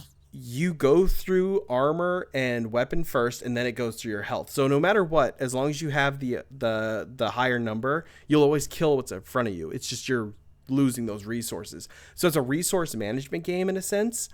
Mm-hmm. But I have pumped a stupid amount of time into it already. It's really, really good, and I think it's like $3. Like, it's dirt cheap. It's on Steam. It's a really fun one. Played some more Street Fighter 6. I bought my buddy's leverless SGF fight stick, so it's all buttons. So I've been learning how to play Zangief on that, and it's been fun. Figured out how to finally do 360s on a leverless, and I'm digging it. Can't do a 720, but Mm-hmm. I'm getting The there. fact that you pick Zangief, which is memory serves me right, at least in the Mm-hmm. Street Fighter 2, and well, I think it was Street Fighter 2 Turbo, um, was a strong character, but to do his combos or That's that's what I'm his working slams on. and everything, Yep. I think it was equivalent to You King got off of was it King off of Tekken? Yeah, you gotta. It's a circle. You gotta do a 360 is what it's called. But So I can't do 360 Zangief's right now. so Zangief's super, at least in Super Turbo and Forward, is it's a 720. So you have to rotate your stick twice to pull it off. It's tough, and it's even tougher on a leverless because I have the timing down for for like a regular 360, but the Yeah, 720 takes some. I got to figure out the timing on it because the moment you hit that jump button, you're like Zangief's in the air, and if you throw through another 360, you won't have enough time when they hit the ground to hit the punch button and pull off the right. move. So I'm still working on it. And you're Um, playing with it on your lap, or you have it oh, I have on it on my desk. desk? I have it on my Okay. desk. But I'm swapping between from an arcade stick and the leverless. And I got to say, I'm really liking the leverless stick. Didn't think I would, but I am. Can you explain what a leverless stick is? I'll just show it to you because that might be easier. So it's Oh, only buttons. exclusive, folks. Is Yeah, exclusive for the video. So as you can see, it's only buttons. So this is like this one is move left. This is duck. This is right. This is jump. Why? Because it's easier on your wrists. That's one of the main things. The others is it makes certain motions easier. So like say you're doing a fireball, right? Here's a fireball Yeah. motion. Because really all it is down, forward, punch. So you're hitting the Right. inputs faster than you could with a stick or your thumb, and it just boop done. Or dragon punch. There you go. I'm not knocking it. It just reminds me of all the like some of the sci-fi shows I see where you're pressing buttons Yep. to control. Oh, Like oh no, it's totally hey, I like need that. more power. Mm-hmm. Or better yet, I don't know why hackers. Yes. Where you have towards the end, and you got my man from Short Circuit. He's like, you think you got me? Boop, boop, boop, boop, boop, boop, boop, boop. You ain't got me. Yep. No, you're not far off with that one.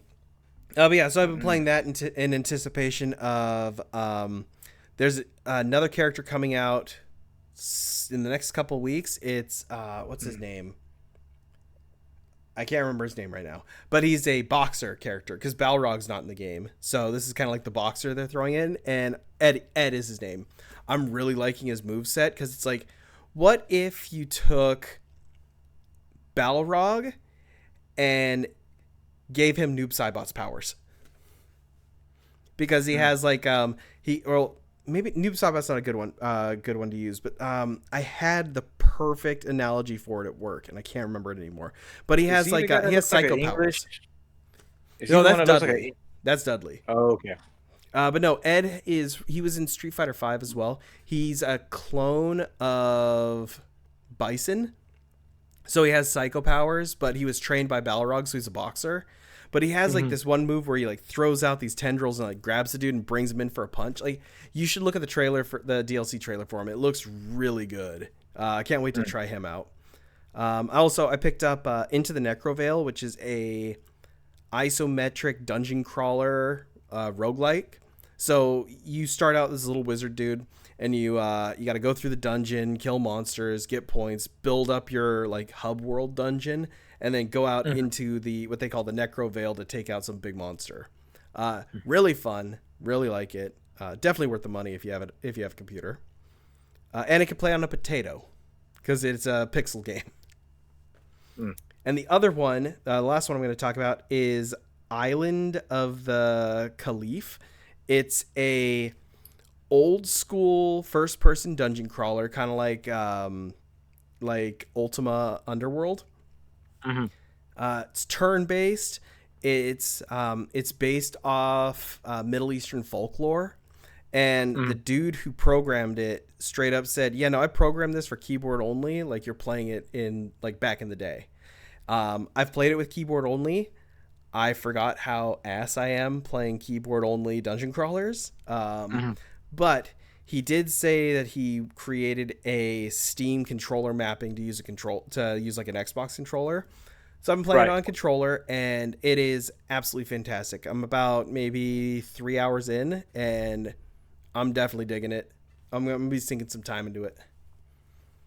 And that was my week.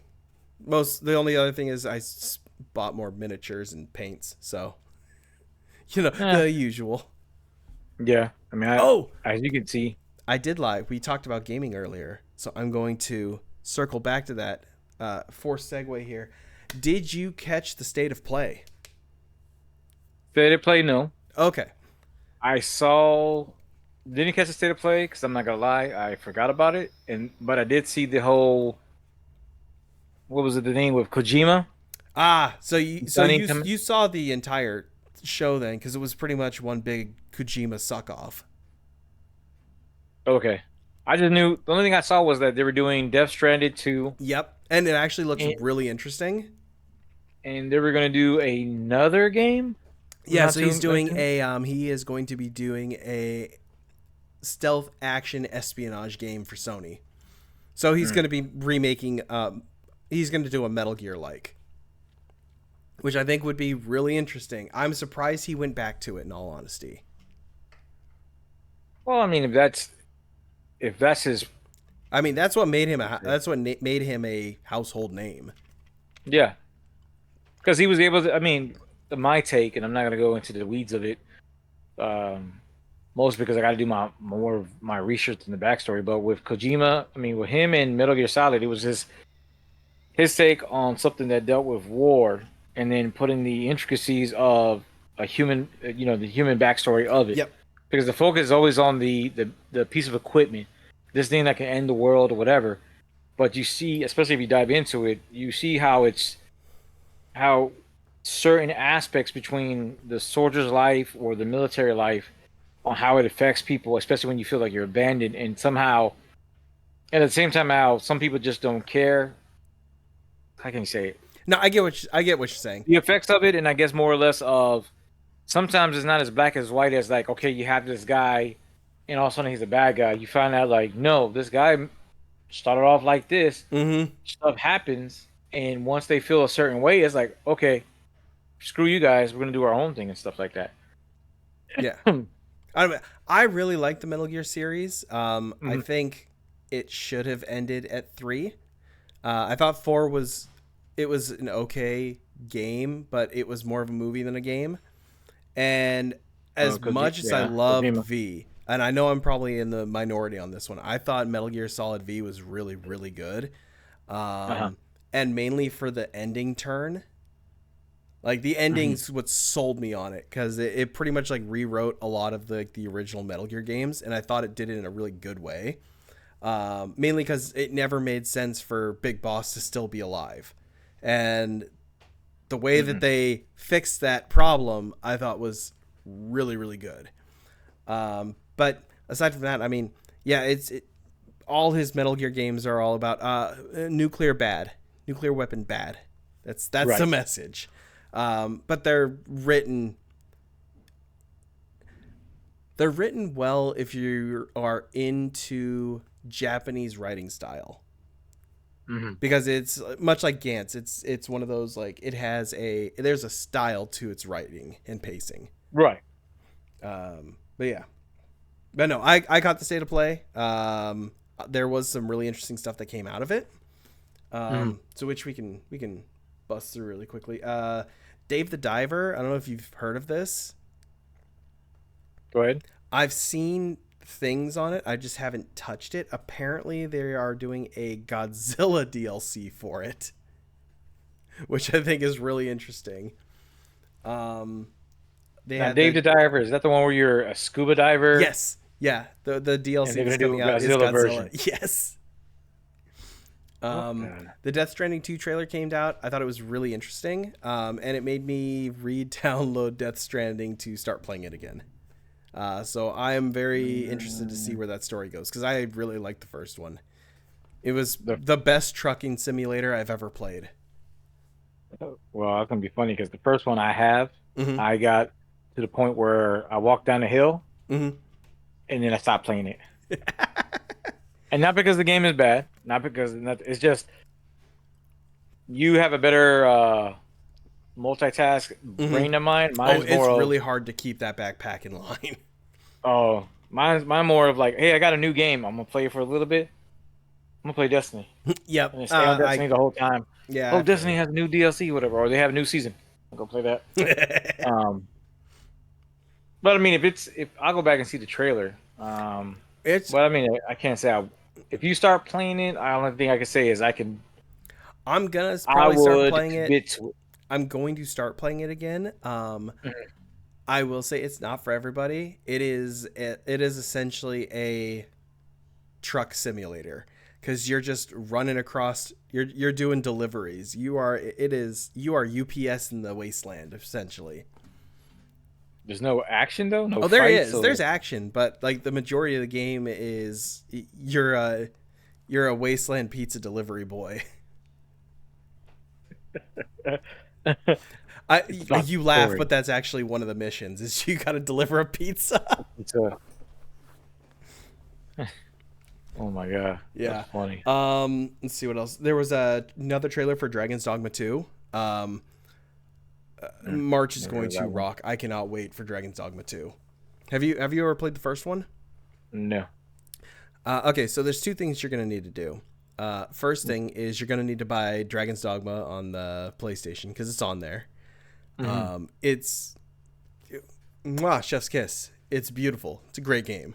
The other thing you need to do, there was another game I was going to say you need to buy this because it is amazing. I can't remember the game anymore, so we're going to forget about it. Anyway, Dragon's Dogma 2 looks amazing. It looks really good. Reason being, it looks like they're actually going to do what they wanted to do with Dragon's Dogma originally, and now they're going to fulfill it. Because apparently they ran out of money, and they had to cut a bunch of content, and everything they've shown off the trailer is all the stuff they originally promised for Dragon's Dogma 1.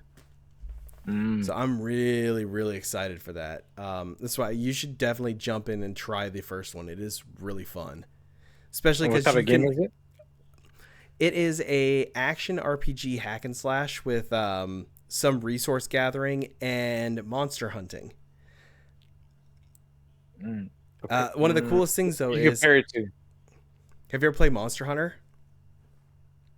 Yes. Okay. Did you ever play Dark Souls? No. Demon Souls. No. Okay. Well, if you've seen it, you know how the game plays.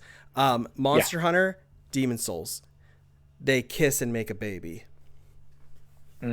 Which doesn't seem like a good idea. Oh, no, it's really good. One of the coolest things you can do is you can, like, say you're, like, fighting a giant Cyclops. You can jump on the Cyclops and climb up on him to find his weak spot and then beat the ever-loving shit out of him. So like for Cyclops, if you're playing a thief, you're dual daggers.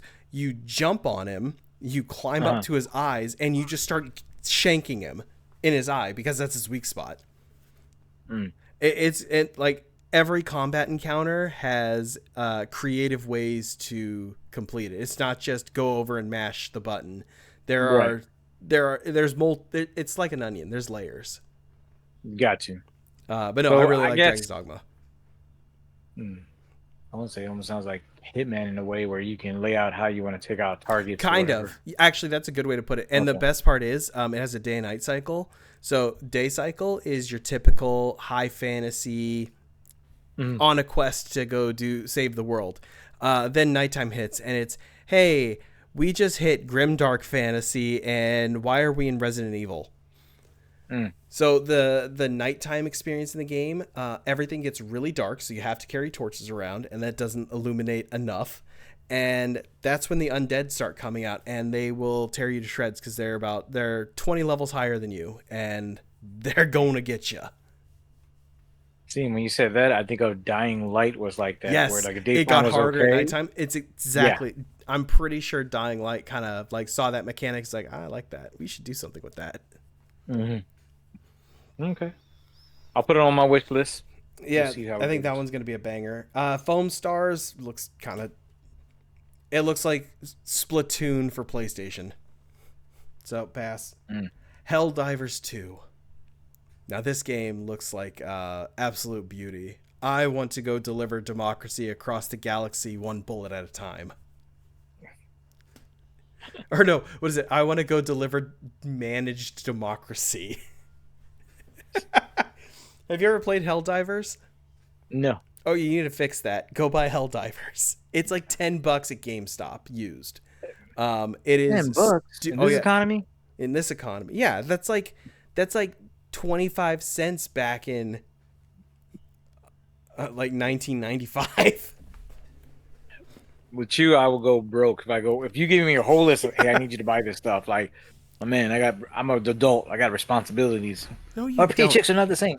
No, I'm No, joking. no, don't. But no, Helldivers is really fun. So it's like you get a squad of 4 dudes, you drop down on a planet, and you got to go pacify the locals. So it's like, are you on a bug planet? Well, you need to go clear out all the bugs so we can terraform it. Did you happen to go to the robot planet? Well, you need to kill all the robots so we can steal all their parts for our technology. Did you get onto the evil pirate section? Well, we need to manage their democracy harder.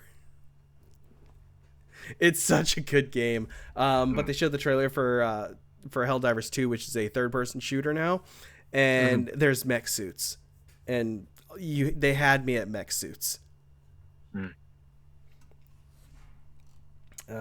Judas was a really interesting one. It looks like Resident Evil 7 mixed with System Shock. I'm really interested. I saw the trailer and I was like, is this a new DLC for Cyberpunk? And then like started going through it more. I was like, oh no, this is something else. I recommend looking at the trailer. It actually looks really cool. Okay. Legendary Tales, played it on the PC. It's a VR game. It was okay. It needs a lot of work. I'm surprised they're putting it out now because the problem was they were trying to move the engine from Unreal 4 to Unreal 5, and they fucked it up, and they kind of lost they had to go back and pretty much remake the whole game. Wow. So I have my doubts on whether it's going to play well on the system or not. So we'll see there. And they'll send an update later. Exactly. The Metro series is getting a VR game, which I thought was pretty cool. Okay. I know what Metro on that one. Rise of the Ronin was one I wanted to talk about. So, did you ever play Sekiro? No. Did you ever play what was that samurai one that came out on the PlayStation 4? The Genshin? No. Either way, Ghost no, of I Tsushima. didn't play that one. Ghost of Tsushima. Yeah. I was way off. It looks like Ghost of Tsushima mixed with the mechanics from Sekiro.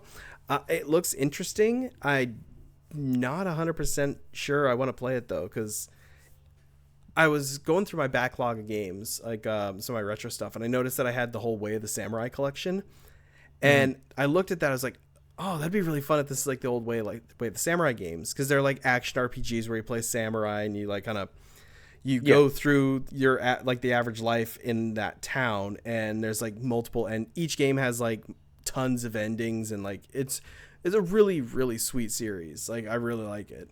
But I thought that was something like this, and it's like, oh, saw the trailer. It looks like another like shitty Ubisoft Assassin's Creed game. Mhm. Because like that was the one thing I did like about Ghost of Tsushima. I didn't finish it yet, but it played like an Assassin's Creed game in a sense, because you know the big open world, you gotta like Mhm. travel, do all this stuff. But the way that they set up the fact that like the HUD itself was very minimalistic, and like how to get from point A to point B was really clever. I was Mhm. like, okay, I like that. It's a new take on that whole open world mechanic, and I can dig it. Unfortunately, Rise of the Ronin is doing exactly what Ubisoft does and puts tons of crap on the screen, makes it like super cluttered. The action looks kind of iffy. So, as a weeaboo, I would really like to. Well, would really like it if this game is fun, but I'm kind of holding my reservations at this point. Mhm. Silent Hill, the short message came out, which is I guess like a precursor to the Silent Hill 2 remake, and it's Mhm. free. So I need to download it and try it. I just haven't done that yet. Okay. Then they did the trailer for Silent Hill 2 remake. I thought that was, it looks cool. Um, Mhm. I don't have faith in Konami anymore, but I'm hoping Mhm. for the best because I'd really like Silent Hill to come back. Then there was Sonic and Shadow Generations. I skipped that. I didn't really watch it. Um, Stellar Blade looks kind of interesting. It looks like a third-person hack and slash, like, but it's got like a really interesting sci-fi mechanic to it. But it looks like Mhm. it's just waifu bait. Like if you look up pictures, you'll understand exactly what I mean by that. Until Dawn's getting a remake, which I thought was kind of cool. I don't think I've actually finished the first one. Like I don't think I finished it, but I think that was a game on. Well, it was I PS4. think I got it. Yeah, I want to say I got it. I mean, I probably turned it on once or twice, but I don't think I ever got that far in it. Yeah, for some reason I feel like it was a free PlayStation, It like was a on month game. PlayStation Plus at some point. I think I pre-ordered it because I was Gotcha. super excited, and then just never played it for some reason. Huh, Um, same. V Rising, I heard really good things about that on the PC, so that could be good. And then there was Zenless Zone Zero, which I missed, so I didn't get to see that one. But I think that's the from the 999 guy, so it's probably going to be a really good visual novel. Okay. And then like I said, it ended up the ending of it just became a giant Kojima suckfest. So, Hey, but hey, the like I Kojima thought sells. I get that, but it's like we get that every year at Christmas time when we have the Let's Blow Hideo. I mean the Game Awards. So it was just weird to get it so soon since the Game Awards. That's all. Yeah. But yeah, no, I am interested to see what Kojima does because I do tend to enjoy his video games.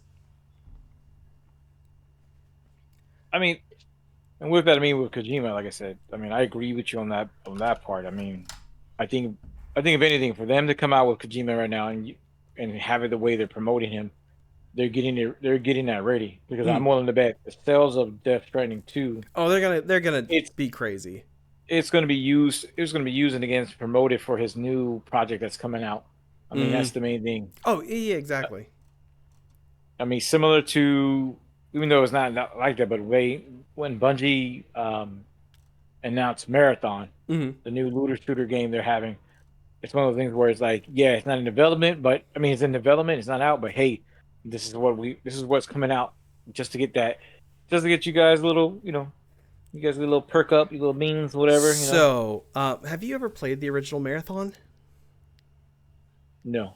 Okay, Once again, this is where Nico tells me I should have had a computer in my life when I was a kid, and yeah, I you have to tell shouldn't. him we were poor. So Okay. Did you ever have an Xbox 360? yeah. Yeah, then shut up. You have no excuse. So, Hold on, wait, hold on. Xbox Three. Hold on. When did Xbox 360 come out? 2007, 6 ish, somewhere on All there. right. So in that time frame, I had a job, which was the military, so I could afford it. But I only play Halo though, really. All right. So Marathon was by the guys who made Halo. It Yeah. was a Doom clone. There were two of them. They released on the 360, and I remember getting them. I had played them before. Like we had a neighbor who had a Mac, and I played him at his house because I was like, oh, I have Doom at home. Like, what's this Marathon thing? Played that. I was like, okay, this is pretty good. But yeah, so that's a fun one. I now have it on my little portable gaming device. Hold on, was it Marathon? No, I think they are working on Marathon. But see, here's the thing. I'm tripping there. Okay, but no. So, a fun fact: did you hear the news about Bungie that happened this week? The CEO stepped down. Oh yeah. Yeah. So I think that they're. I hope you're not too excited to keep playing Destiny. That's all I'm saying.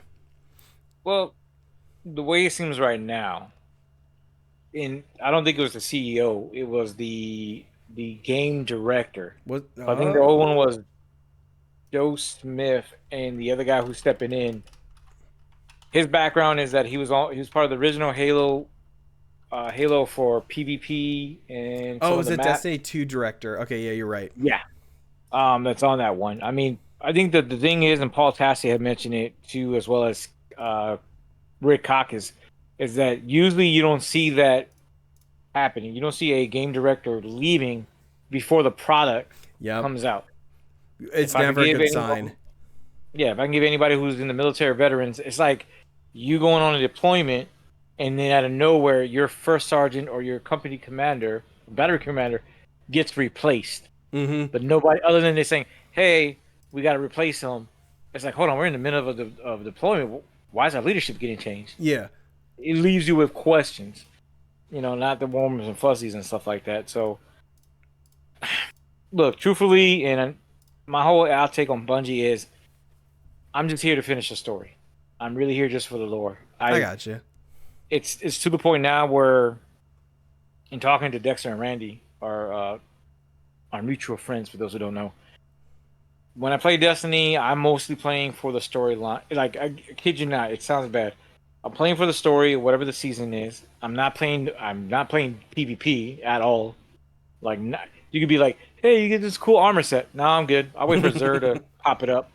And then on top of that, I'm only just focusing on that. As far as the second thing is just builds and how my character looks. Like, that's all I care about is, hey, making my hunter look as cool as possible.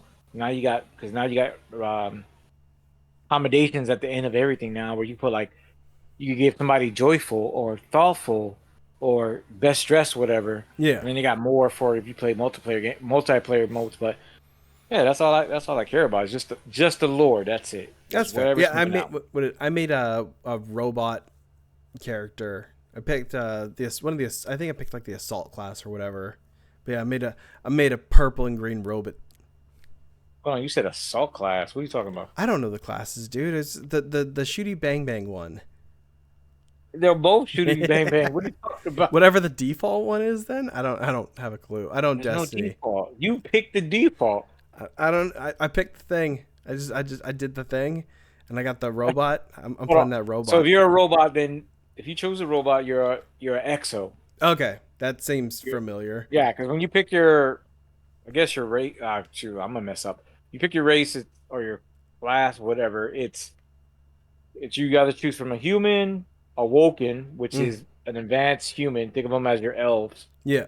And then your exos, which are the robots. Yeah. And really, those are humans that transfer their consciousness into a robotic body. Makes sense. From there, then you can pick if you're a hunter, which is like your fast, quick, noble rogues in a sense, depending on how you play them. Didn't pick that one. The warlock, which is like your sorcerer, wizard person. Didn't pick that one. Or you pick the titan, which is your I'm gonna go and smash stuff. I picked that one. Okay, yeah, okay. So you picked the titan. So man, fuck. Which is true, because even when I had a titan, I just used them just to run around and throw the cards to everybody. I didn't give a crap by me. I think of all the classes I love, hunter's always my main one. Then warlock, though I hate the jump for a warlock because they float. Mm-hmm. Stupid as crap.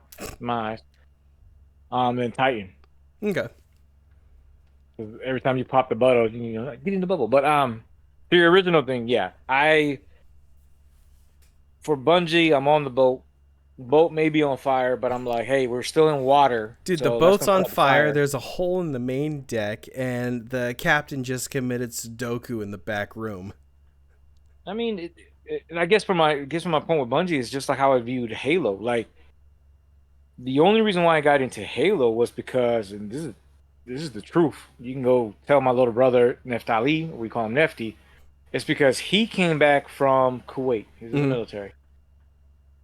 Whooped me in PvP, and I was like, oh, I have to get my revenge on everybody in this house. Because I mean, he was like, because at that time, all you have to have is like a little Ethernet cord from each of the Xboxes, Yep. whatever, and you can play. Or I think at the time we had my parents had Wi-Fi when I came back from the military, so it was like, oh, I have to get my revenge because I don't know about you and Hunter in our house. Again, I got three brothers. It was some crap talking on everything. Oh Like you a yeah, no. scrub. You, Like you a scrub. You a you, scrub. Like you you're like. gonna look at me and think that that after speaking with Hunter for 4 episodes, that he is not the Mhm. biggest shit talker in the entirety of the West Coast. Hunter does go. Sometimes Hunter does have that attitude where he sounds kind of arrogant. I'm not saying this Oh talking no, he's an like arrogant cunt. Like we can both say that. like He'll oh agree. you feel that way. Oh, I hurt your Yeah. feelings. And then like I hurt your feelings, and then I feel like he'll just put his finger on the table and go, oh, so what you gonna do about it? Yep. Like It's I was I like, like hey, to think stop of starting shit. Hunter is the cable guys from that episode of South Park. Have you Hmm. seen that one where there's like, Yeah. so the joke is the only reason why why when you call like the internet, like your internet provider to get something Hmm. fixed, and they like tell you, oh no, it's down right now, is because they're getting off to it. So Hmm. they'll be like, they call, it's like, oh yeah, I'm having problems with my internet connection, and the dude's just like pull down slits in their shirt and just start rubbing their nose. Oh Oh my yeah, god. tell me what's your problem. It's That's disgusting. Hunter. Oh, you had a bad day? Oh, uh oh, I hate you. Tell me more. Because if you watch the movie Benchwarmers, Uh-huh. there's that part where all the bullies that are adults, they're on a car, they're playing poker. Terry Crews' character gets mad, and this other guy's like, "Oh, he's just a whiny baby." He's like, "Shut up." He's like, "How about you throw me down to the ground and throw some oil on me or whatever? How about that?" And Terry Crews is like what? And then he just awkwardly sits down, like this just got weird. Yeah. Like he's like, "How about you spank me or something?" Like, hey, buddy, like, what are we doing? We're just playing poker, not poke him. That's a bad joke. But I mean, like I said, for Halo, for me, I guess I could say is that once that happened and I got my own system and I got into the lore, that's what I stuck with Halo for was like the Mm. lore. And again, it was one of the things where I was married to the lore. I wasn't married to the company in a way Mm. for Bungie. Because to be honest with you, as far as it being Bungie, and then it became what was it, Five, 365 five, or 343. 5-1-5 game or 3-4-3 games. Yeah. So with that is more or less I'm more or less okay. When's the next game to see what happened to the lore? And even with that, once everybody once everybody left, once it went from PvP Halo to moving to the next game as far as Call of Duty, I was still into the lore, but I was never married to into it. So when it came down to hey, everybody switching and getting different systems as far as the 360, what was the PS3. PS3 at the time, yeah, it was like okay, well I'm jumping ship because that ship had sailed, and I'm going to this one. And Yeah. once Bungie came out with Destiny, it's like okay, now I'm back with you, but only for the lore. That's about it. So either it's gonna do good, it's gonna do good. If it does bad, then it'd be one of those games. Hell, it's similar to was it Mass Effect Andromeda, where it's Oh like God. I'll just wait Yeah. till it goes on sale, and then I'll buy it, and whenever I feel the need to play it, that's it. I mean, a lot Mm. of people.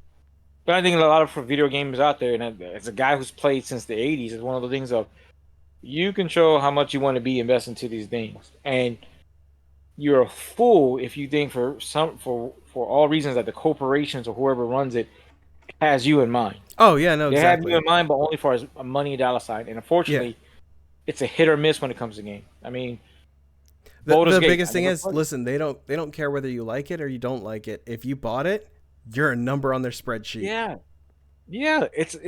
To me, it's no different. Again, it's no different if somebody has an issue. Like for example, what's the one show? Velma. I haven't watched it. Mhm. It had bad reviews. How they changed up the characters, Yeah, everything. And so you got people watching it, but they talking still shit watched about it, it. and I'm like, that's the same thing. Was like every time you watch it, that counts as a view. You're hate So watching. that's the You're thing. hate That's why, reviewing. like, the only thing that these businesses understand is speaking with your wallet. If you don't give them the hits with like a streaming, like a show, or if you don't buy the product, they'll be like, oh, okay, well, that actually wasn't something we want. But yeah, again, like you said, at the end of the day, you are just a number to these people. Like, Nintendo doesn't love you. They only Hmm. like you because you give them money, Yeah. and they tolerate you for that. That's it. Which, if you want to segue into this, could be the last topic, or you want to switch it out. The point you make about Nintendo is just like the issue with Power World right now. Like, you Yes. have people who are mad. And for the record, I haven't played Power World. I know it's what is it, early access to the game. So if you have it on Yeah. PC and I think it's Xbox, you're good also to on the go. Xbox too right now. And so from what I see from the argument, and I was making fun of you. I was making light of the situation, not making fun of you, because it was more or less of you mentioned Power World. Mm. Like, yeah, man, it's a great game. It's Pokemon with guns. I'm like, oh, okay, cool. And then my Twitter/X feed just blows up. Yep. Power Worlds is AI. Power Worlds ripped off Pokemon. And somebody made an excellent point is what you guys are mad at, you're not mad at Power World. You're not mad at the developer. No. What you're mad at is that, and maybe I'll give you credit on the fact that maybe you mentioned it in conversation, is you're mad that Nintendo hasn't done anything with Yep. Pokemon in the games. For those who are listening, three people, whatever, you're mad at Nintendo because these people Are came doing with a what you game. want. Yeah, early access said I'm gonna take, regardless of how you feel it, maybe it's just inspiration. I'm gonna take this. I'm gonna take this. I'm gonna put it in a game, Hmm. and there you go. And Yeah. so now you're No, mad at Power it. World. Do you like Pokemon? Do you like Ark Survival? Go play Power World. And literally, some of the reviews they mentioned Arc. They Mm-hmm. mentioned the fact of survivability. Yep. They mentioned the fact that hey, I I don't have to just hit this thing with a ball. Are you gonna kill them or are you gonna capture them? Yep. So for some of them, you guys are kind of sick, but hey, I can capture humans now, and I'm gonna make you do this stuff right there. I can Mm-hmm. go do a dungeon. I can go face a boss. I can do whatever we want to do. So the amount of attention you give to the game has caused the game to, Blow up. I think right now Essentially. it's beating all games that are on Steam right Yeah, now. because you've done nothing but give it more fuel.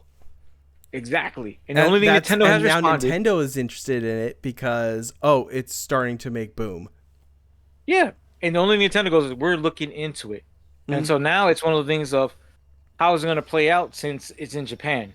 Because again, Japan doesn't have fair use, but But I want to America say the does. game is Canadian. It's either it's made in America or Canada. It's one of the two. I don't think it was a European game.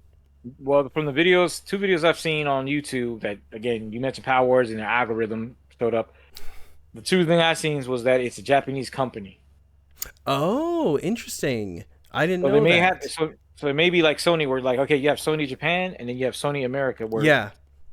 it's Yeah, I still thought two it was. companies. I thought it was built. It was made in the U.S. If it's in Japan, that actually could get really interesting. Because I Yeah. do say they used AI to generate their monsters. And Mhm. actually, I want to segue off that really quick. But Bard is Google's AI, and I've been training yeah, one, like chatting with it in a couple windows. I just got an email saying that they now have the ability to generate images. So I Mhm. put that to a test. Um, Right. it works really well. It was working a lot better than something like it's like Dreamweaver or whatever, or Midsummer. Midsummer is Right. probably the best one. But for a free image generator, it is Mhm. fantastic. I asked for a painted shark barbarian miniature, and it gave me like 7, and all of them looked like they were legitimate images. Like I had to zoom in and look around to find like where the AI generation actually did it, and I was like I could Right. find the spots, but like from a glance out, it looked like a legit miniature. Like I Right. was looking at that, I was like, where do I buy that? That is awesome. Where can I make it? Get Yes. buying it. Oh, it definitely made me go, I got the stuff to sculpt out in the garage. I could dust off that old hat. Yeah. But I mean, again, with Power Wars is one of the things where it's like, is it a game that interests me? Not really. Does it got my curiosity? Yeah. Yeah. But at the end of the day, I have no allegiance to Nintendo or to Pokemon. Yep. It's if your game is good. I mean, at this point in my life, it's like if your game is good and it has my interest and curiosity, I may purchase it. More likely, I'll wait for it to go on sale. Yeah. Because now I'll do the whole, oh, it came out. I'm gonna wait for all the bugs to come through, Mm-hmm. and then go from there. Going there, unless it's some agreement where you're like, hey, buy this game, and I'm like, okay, you sure you're gonna play it? Like, yeah, okay, well, I'll play it. 100 buys it, whatever. Like, okay, I'll buy it on day one. But most of the time, it's Let me wait, wait for that wait about a sale. month. Yep. Yeah, wait for the month, wait for the sale, and go from there. But So unless you can prove, I want go to ahead. throw something in there about like Nintendo doesn't love you. Look at what happened with with the dude who hacked the Nintendo Switch. So he got stuck with I think it was like 6 months to a year in jail, and he has to pay Nintendo back $14 million. Yeah, This is knowing a damn well that's not 44-year-old gonna happen. man with extreme health issues, Mhm. and you're like, I can kind of understand like they're throwing the book at him because he was like one of the first ones to get caught, so they want to send a message. But at the same time, it's like, how can you say that a company is there for you and loves you if they're gonna take this one dude and literally kill him? That's Mhm. just fucked up. Well, in that story, in that one, if it's the same one I'm thinking of, The Bowser I guy. think there's more. I think there's more to it where it wasn't necessarily that he was mad at him, but he got caught up with other folks, and it Yeah. was like this Well, one they no group they that was selling so him. he was, if I remember correctly, he was running a site as like XCB or something like that, and they Mhm. got raided and caught. And I want to say it was one of the other dudes who was running it. Like the two of them Mhm. colluded together and like threw him under the bus so they wouldn't get screwed Oh, over. yeah, because I think he was the only one in America that got caught. I Yep. think the other ones were somewhere else, and they're like, ah, the stupid American, he did it. That's what he did it. Exactly. You know how they are, those Yep. damn Americans. Uh, He was John Wayne, okay? He was John Wayne. He was cowboy up. He was hippie. but yeah, that's why I'm not doing I the just accent, but I just feel like no, that's I fair. feel But like yeah, no, that's why I was like, you can't. These are companies. These are not people. yeah, You are just a dollar sign to them. Because if you don't buy their games, they don't care. Some other person's going to. yeah. And with That's Nintendo, the thing about it is, I still remember. I mean, I didn't see the video until later on, but um, you had a group. You had the two boy, well, the two grown men now, but when they were kids, it was a Smosh. mm-hmm. Smosh came out with just doing a Pokemon cover. Yep. I don't know. And even with what they were doing, they got banned to the point where they came back and like Pokemon, you can go to hell, and they did all that Mm-hmm. stuff. I don't know if that video got banned, but consistently you have junk with Nintendo that they've come out, and it's like no fair use, no nothing. It's Yeah. the hammer to everything. Like Konami's And like that too. When I was running a Let's Play channel with a buddy of mine when I was in the army, we had the only video we ever got a copyright strike on was Contra for the NES for a 15-second clip. And I think the only reason why is because it was like just a lull in our video where we had no audio, where like right, him and I weren't talking, and the robot just picked that up, and I fought that one tooth and nail, and I couldn't get it unbanned. So I was like, all right, fuck it. Went on next time. I was like, yeah, we're not doing Konami games anymore. yeah, I don't blame you. I mean, But Nintendo's the same way. Like Nintendo will strike at like Mario videos every once in a while. Like they're another one that gets really funky with what they will allow people to get away with. yeah, even I think the latest off that one too was going back to Power Wars was the guy who made. I don't know if we talked about it last episode. The guy who did the mod to where Power Wars look like Pokemon. Yeah, Yeah, we Ash didn't talk about it. Ketchum. where again they banned that video. Like, hey, Yep. you can't do this video or whatever. Oh, that's one Um, thing. Like, so Nintendo's really good on that. Like, they'll if they find any video where you're showing them how to circumvent their security measures, they will totally they will block that video, which is but interesting see, because I have a video doing a mod on a GameCube and I did not get flagged for it. So I think it's only modern systems that they care about. man, you just dry snitch on yourself. Oh fuck yeah, I don't care. What's Nintendo Like gonna come get me, do? Kill Nintendo. me? Hey, all views and talks and comments were Nico Forehead. No, I'm just saying I don't have any brand loyalty. The raging I Canadian. have a bunch of Nintendo stuff. I have a bunch of Sony stuff. I could give two shits less if both companies went out of business tomorrow. Yeah. I mean, again, it's one of those things Which where is also why I think it's bullshit when they go after people who play ROM, like download ROMs, because a 20-year-old game that they don't sell anymore, somebody still holds that intellectual property, and they're gonna get very mad at you if you download it. Man, fuck you.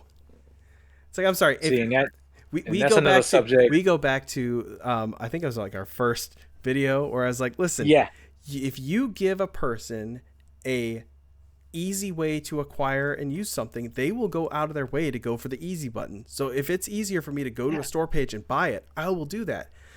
But if I can't play Shadows of the Ninja any other way than going on to a nefarious website and downloading it, well, guess what? I'm gonna do that. yeah. It's all about access, and depending Mm-hmm. on what it is, which could be another episode, a little bit down the road, because I did read some of the stuff between what Ubisoft's CEO said about how gamers have to get used to not owning the game. That was the biggest load of shit I ever heard, but it is true. It's honestly true. Like, think of it. You could do something right now. Sony could flick a switch and none of your PlayStation games would work. Yeah, I mean, we're seeing it. I mean, here's even the kicker on that one too, is that he mentioned it again. Best Buy, Mm-hmm. their hardware, as far as the gaming stuff, no longer being in the store. Whatever is there is going to be sold and then not stocked no more. Yep. If it's true what it was said before, and I didn't have time to read to far as do a lot more research, but the layoffs for Microsoft, those are supposed to be the physical media department. They're Yeah. gone. Oh, yeah. Because they're trying to The go to a digital, like an all digital world. Because think Yeah. about it this way: with any physical media, right? I could buy that movie. You could not buy that movie. 1 week later, hey, I got this movie. You want to watch it? Sure. I give you the movie. Or let's do a couple months down the line. You didn't buy the movie, but I did. I watched enough. I don't want to watch it anymore. I go and sell it. You now go buy a pre-owned copy of it. They don't get the money for that. Yeah. Like, It's the that's the reason. biggest I mean, thing. Rental stores, you lose money on those sales. yep. The secondhand market, you lose money on that. You're like lending the game out to another person, you lose money on that because that's a potential buyer. So it's like, I can see why they want to do the all digital world. I don't agree with it. Like, I own a lot of digital games, but I don't agree with going all digital, because look at what Nintendo constantly does. After a while, they'll just go like, oh yeah, no, that storefront is dead. And they just flick it Yeah. off. Yeah, everything you purchased on there is now gone. And that's when I go, Look, all right, cool. Now I'm going to the Seven Seas. yeah. It's one of the things where it's like with GameStop, since you mentioned it. That was the Mm-hmm. reason why with GameStop's the way they were selling stuff. And it's cool that they changed a couple of things. That's where they started going down bad, was because I would have to do my research. You have But I swear 7 there was an days from article when that you came buy out it. years ago I know exactly what you're talking about, because where they their were return saying like, policy. well, we're making changes because again, I'm gonna put the air quotes, the developers Mm-hmm. weren't getting their fair share of the profits. If a game is bought, regardless of what a GameStop or not, GameStop's gonna accept it. Now I could argue it. I would never defend the GameStop on how to do the trading process, because if I bought a game brand new, beat it in a week, how the hell? Am I going to get $10 and a slap on the ass for it? Yeah, how did it depreciate? How did it Mhm. depreciate like you driving off off the lot with a brand new car? Like the saying goes, you buy a brand new car, the minute you hit the lot, well, man, $5,000 is already Yep. taken off. You ready to you put less than a mile on it. So for GameStop, it was the same thing of them saying, at least for the corporations going, we're not making X amount of profit. It's not going back. it's staying in a way, it's staying inside in the community. Man, there's a weird example I can give. Mm. Do it. Do it. Okay, Do this is it. gonna be kind of controversial. I felt that the way take GameStop out there, but what you said about, hey, I can let somebody borrow the game, I can sell the game. Oh, we're going straight into hooker territory. Weirdly, this Are we feels going to like talk about prostitution now, my friend? no. Weirdly, it's like, if you ever heard of Black Wall Street, Tulsa, Yeah, Oklahoma. vaguely, yes. Yeah. Basically, that community, other communities like it within the black community, the money stayed in that community. Mm-hmm. It didn't go outside, so it kept on going everywhere. So when you ever read the stories that they had, it always felt there was some type of jealousy from outside the community. Again, some racist folks. Mm-hmm. And so that's where the towns get destroyed. It's like, hey, we're not getting none of this money, and these black people are dressing in high-end duds and everything else like that. Again, I'm paraphrasing, so anybody listening, by all means, do your research. We can debate that another time. But I feel like that's the same with the corporations, where they're like, hey, we're not getting any of this money. We're not getting that money. Even if you include GameStop, we're not getting any of the money that GameStop is making, because they're the ones doing the trade-ins and everything else. So let's start promoting it. And I'll even go back to the first episode, I think, when we talked about it. I mentioned the reason why I did digital was because of my kids. I got tired of them. Yeah, I got tired of them putting the disc in wrong. Not because I let them play. It's because they're at the age of kids children. where they want to do stuff. Yep. Memory cards for PlayStation. Oh my God, yeah. Like I remember my twins, my oldest kids. They hit them. I'm looking everywhere there for more context. Omonishu was one of my favorite games on Sony. Onimusha? 4. I'm gonna say that part. Okay. I got you. But number 4 came out. That was the one where I think you had up to It was 2 5 discs. characters. Oh no, that was 2. No, this is the one where you had the blonde-headed demon guy. Oh yeah, there were a ton of characters in that one. So you had a blonde-headed demon guy. Omonishu came back in it, but then you had a Spanish boxer. You had a small girl that was like a ninja. Oh, you had one more person. But anyways, they did it to where you can level them up.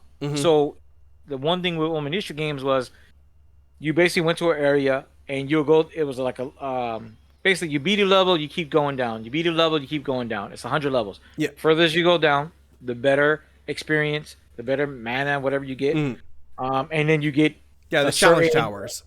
Yeah, you get a certain power, whatever. So I literally farmed that location with each of my characters. Memory cards go missing. Oh no. Pissed off. And so that's when I was like, you know what? I'm taking my whole PlayStation and I'm jumping to Xbox. Well, back to Xbox, because I already had Xbox One and I think 360 had came out at that time. Lo and behold, my 2 memory cards were in my VCR/DVD player. Only reason why I knew that was because you went to go watch Night Court.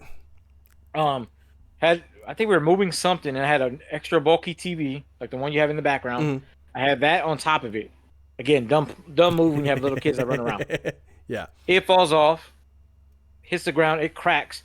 And I swear it was like finding some type of old gold relic or whatever. I see a blue and a red memory card just looking at me. And I'm like, in my head, not my kids, I'm like, you SOBs. Like, this was in here this whole time.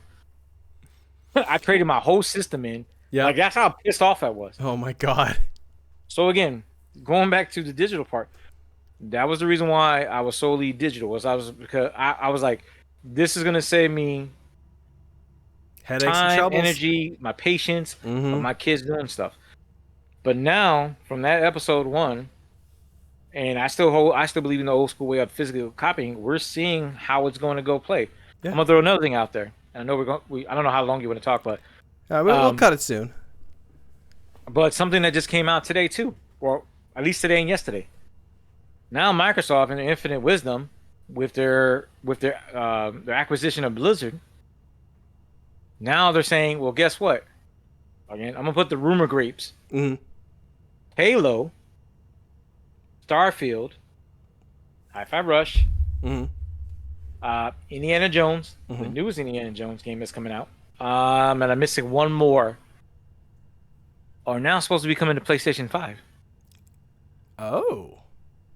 Not exactly on the same time, but right now, Hi-Fi Rush, and there's another one that's supposed to be coming out soon. Yeah, I know That's Hi-Fi the Rush rumor is there. coming to the Switch too, if I remember correctly. Yeah, because the whole thing that people are upset about is that they said, okay, Xbox, you said you're going to be exclusive.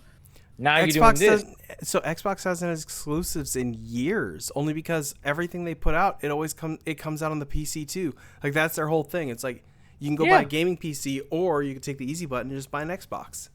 but to quote, and with next episode, I want to go more into it if possible. But to quote Phil Spencer, well, I'm gonna paraphrase because he basically said like, "Hey, when it comes to the console wars, we lost. Oh yeah, they We took that lost." L in stride. And the whole fact of the matter is that these games are being exclusive. You're not making X amount of money Mm-hmm. on it. Yeah. You're only making money off the Xbox. It's not making anybody go buy Xboxes. No, Like so you we might as said. well take the money from the entire pool. Yeah. And so now the rumor is that it sounds like, and I'm not saying they're doing it, but it sounds like they're like, well, we're gonna go the publishing route. Mm-hmm. We'll leave you guys with a console route, and there we go to the money. So that interest to me goes back to the digital media. Now you're gonna start have to go to a subscriber base because sooner or later that big budget for you have to do for game development, it's gonna have to come from somewhere. That means Game Yep. Pass's money is gonna come up, PlayStation money is gonna come up, depending on Mm-hmm. what they have to do with whatever they'll dealt with. I really feel like you said, or even better yet, the way you quoted, I think it's just like with electricity. Electricity flows, where it's the least resistant. If, like you said, if I can't get it from you, or you say, you know what, we're donezo, we're not doing this, and piracy, whatever you want to call it, has it, you Yeah, I'm gonna go be with that. prepared. I'm That's gonna what go people the are going to easy. do. Yep. I'm gonna take the easiest route. And I see, mean, that that's was the the thing whole. too. I don't think Xbox is gonna keep doing consoles. They've lost money on it every single time. Mhm. I think what they're gonna end up doing is they'll probably do the publishing route and just stick with that. I agree. I don't think it is. I just think for folks, if the writing's not on the wall, I would say again, if you, or at least what something Dexter mentioned before earlier was the fact of, okay, if we're going digital, that means that whatever physical copies you have, they're gonna go up in value, Oh yeah, like depending dude. on the game. So if you guys have the physical copies, whoever's listening, keep your physical Mhm. copies. Don't trade them in. Especially if it's a triple A game that you know is not going to be remake or whatever, because that's another argument too, is that we're asking, well, I say we, but the gaming community is asking for remakes, and we're starting to see that, yeah, your remake gets put in there and they're changing certain aspects of the Yeah, game, whatever, and that's because why the older versions will go for more money. So that's the thing that I always find weird is like people keep saying, "Hey, just remake this." The reason why they're saying that is because there's no fucking way to play them. And it's like if Mhm. you see that there's a group of people that are interested in doing this, that will put their money where their mouth is. That's the route that needs to go. But for some reason, these companies are just like, oh, well, we don't want to invest the time and effort when they've proven that we got an emulator running. Like let's say for instance, somebody's like, hey, we want you to put out Legend of Dragoon, which is an old PS1 RPG, right? Mhm. I think it has been re-released, but we'll just use that. It's like we know you have the emulators for it. Like the PS5 has all the classics. Like the Switch emulates a bunch of stuff. So it's like, why can't you just use that emulator and put it out there?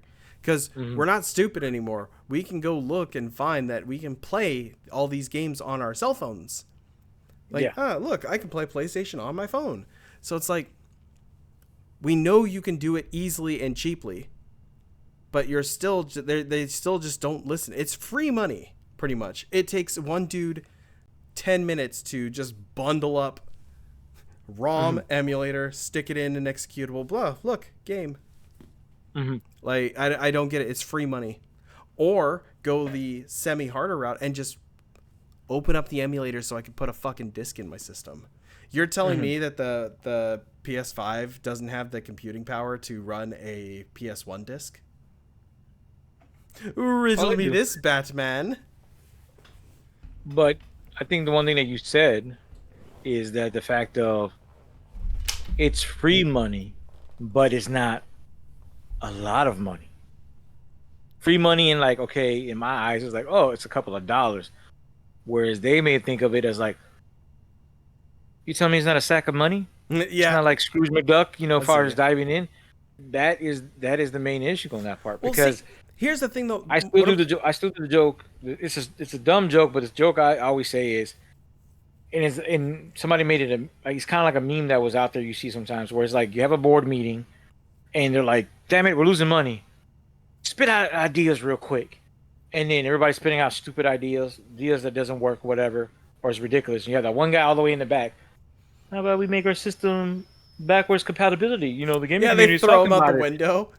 Yeah, they throw him out the window, but in my version was more like, "Shut up, Frank! You always do this crap. Oh, I hate you. Just shut up." Until that one time they kind of listen and they do stuff, and then again they do maybe one or two games that are backward compatible, and that's it. That's why Xbox people always make me laugh because they'll be like, "Xbox better that has backward compatibility." I'm like, yes, but how many of that backward compatibility is AAA or well-known, well-like games? You make games that are just obscure that nobody plays no more. So here's the thing with the Xbox though. They can play those AAA games and those weird esoteric ones. Because I was looking at the compatibility list a couple days ago, and I saw that Beatdown was on there, which was a first-person beat 'em up game that probably only sold like 5 copies. But that was on the list of games that are compatible, and I was like, okay, that's something. So like, at least Xbox gets it, because I mean, look at the PlayStation 4. They had a working PS2 emulator, and the reason why we know this is because people hacked the system. That literally natively plug in a disc, the game just boots up and works perfect. Never turned it on. I don't get it. It's like you put time and research and money into developing the feature to scrap it because you want to do a shitty live service that sometimes actually works. Have you ever used PlayStation Now? No. Okay, it doesn't work. Like, Okay. it is absolute trash. I pay for stupid amounts of bandwidth. Like, I'm an upper gigs. Hardwired my PlayStation 5 into my network. I have enough traffic like going back and forth to where it will not cause stuttering issues or anything. I cannot play any fucking game on there because it runs with a bad connection or just straight up dies. Right. And I find that funny because years ago they were like, oh yeah, no, we're thinking about changing to make all video games streaming. Now you tell me, Mr. Rico, how much of the United States has decent internet? Not a lot. Bingo. It would work in Asian territories like Japan or Korea because they're small areas bathed in Wi-Fi and good internet connections. That would never work. Like, the reason why I think Stadia didn't work was you can't guarantee that that's going to work. Like, you need a specific amount of up speeds and download speeds to make streaming work, especially when it's something that involves inputs. Like, Netflix works because it's one way. You're just getting a picture. So you're not inputting back to it. But with a video game, you're inputting commands, streaming it over the network while it's pulling it over the network and using heavy resources. Because you got to remember, these are using the systems to run the game. So that's using resources as well. So I always thought streaming would just kind of fail, and the only companies I could see that could do it are Google and Amazon. And Google already dropped the race. Yeah. I've played with Luna. Luna actually works really well, but I think that's because I live near a data center. Right. But I mean, what you're saying though is kind of similar. It might be a real small similar, but it kind of goes back to Xbox when the Xbox 360 was going to come out. Somebody, and I forgot the guy's name, but I think Phil Spencer was the one who took his spot. That's how bad his response was.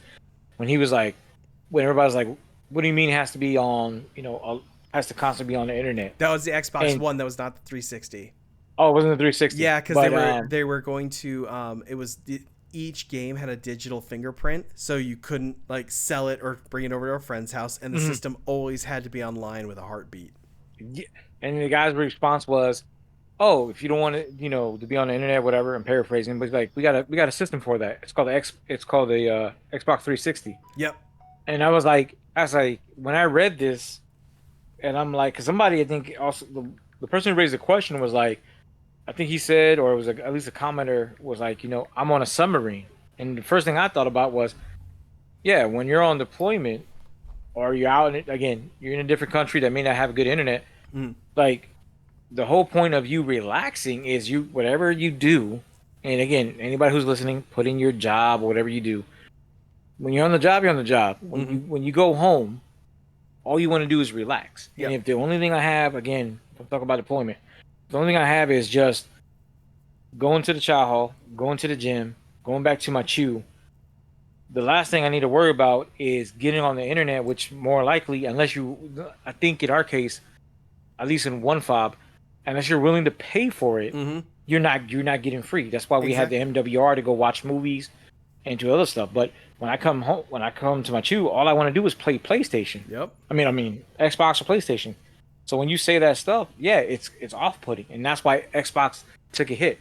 Oh yeah. People can argue that PlayStation requires you to do the same thing on certain games.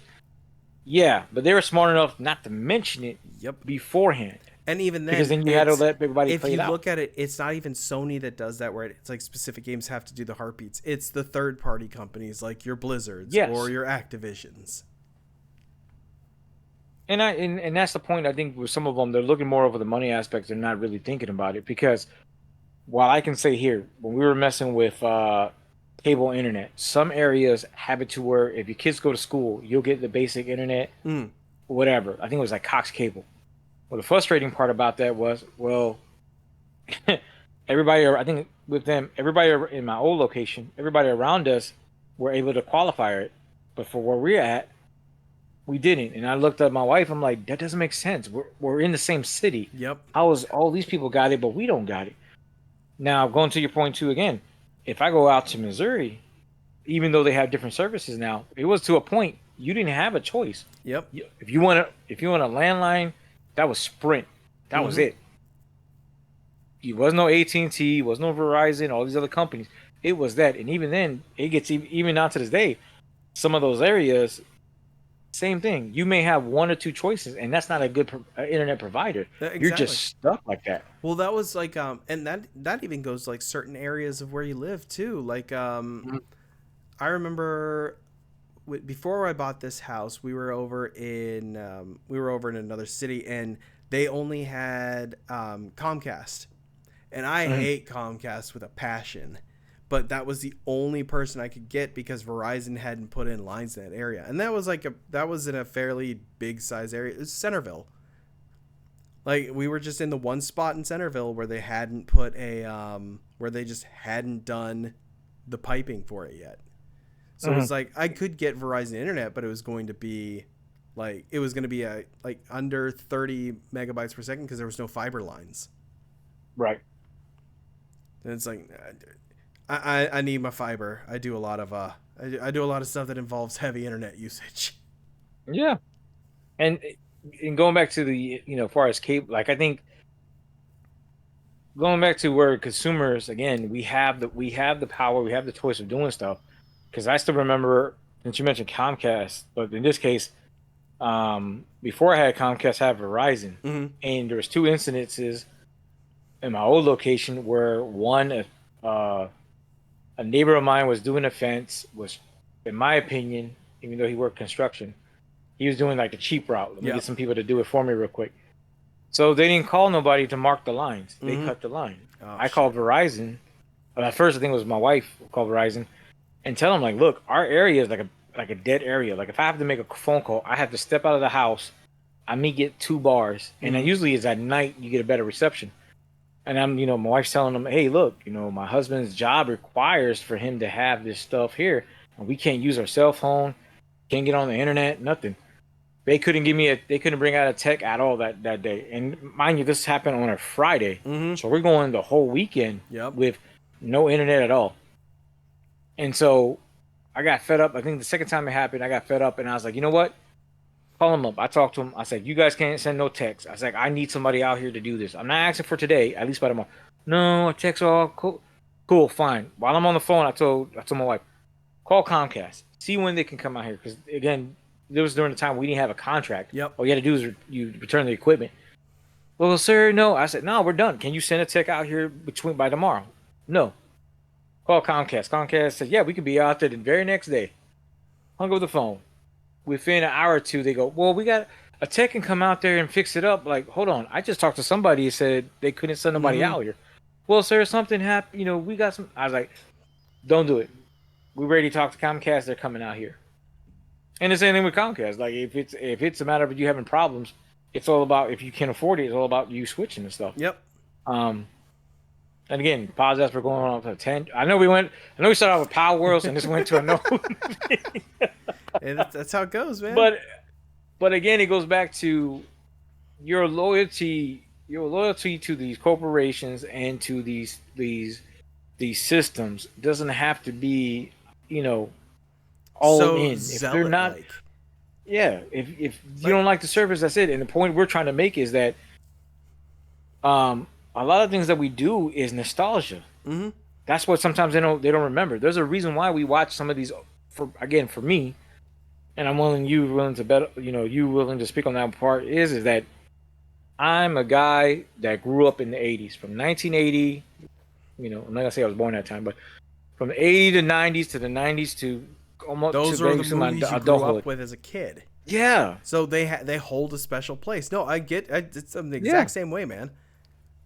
I mean, and that's what I think if we're talking about, Sony, Xbox, even Nintendo, that's something that they don't realize is, again, you have Pokemon that's been around since we were kids. 1994 or 5 or something like that. Like forever. Yeah. So you have Pokemon since we were kids. You have a product. Mm-hmm. The people who love Pokemon, if you're mad about what you call it, okay, you can have your views of AI. Again, you have to prove there was AI users.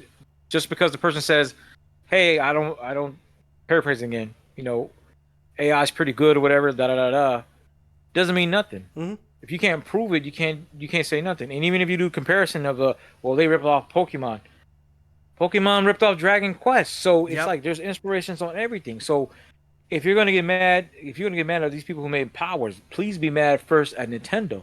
Yeah, no, exactly. Like I feel like it's to the point that we're getting to is where it's like an anime or a movie where everybody's going against the villain, and the villain's like, hey, I'm only here because this person, your hero, put me here. Don't want to do stuff. Like, could that be the argument between Batman and Joker? Because that's have come up before. Joker's actually, that would make sense. Hundreds of thousands of people, and Batman just keeps letting him walk away. Yeah, whereas you break his bone, whoop his ass, and you go there because dealt with him. It'd be like we're not going to be them or whatever. Where some people, I'm just gonna say this though. Out of all the rogues galleries someone has, the Punisher's got a fairly limited one. If you think about it, I wonder why. Can't figure it out. Diplomatic immunity. But no, it's like it's like you want to solve the problem. Solve the fucking problem. Yeah. I haven't played Baldur's Gate, right? That's a Dungeons and Dragons game. The one complaint I remember people talking about was they didn't like it was turn-based. Folks, I need you to listen to this. I'm a guy that never played Dungeons and Dragons until I met the man I'm talking to right now. Even I knew it was a turn-based game. Yep. It was a roll of dice, and you play. Hell, some of the Final Fantasy games are turn-based. Actually, like a majority of them are. I think the first turn-based game I played was the Mario Adventures one. I think it was on Super Nintendo. Mario RPG. Yeah. So, was it difficult? Yes. What did you have to learn and adapt to it? Yeah.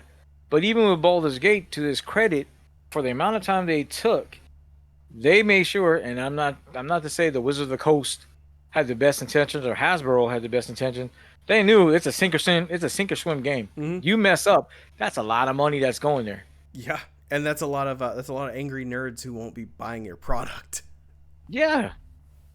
That's my whole thing is that I do understand there's going to be changes, there's going to be updates. You want to garner more audiences, newer audiences in, but again, at the end of the day, you have the choice of what game you want to apply. You have the choice of what game you're going to stand outside the store Mm-hmm. to buy.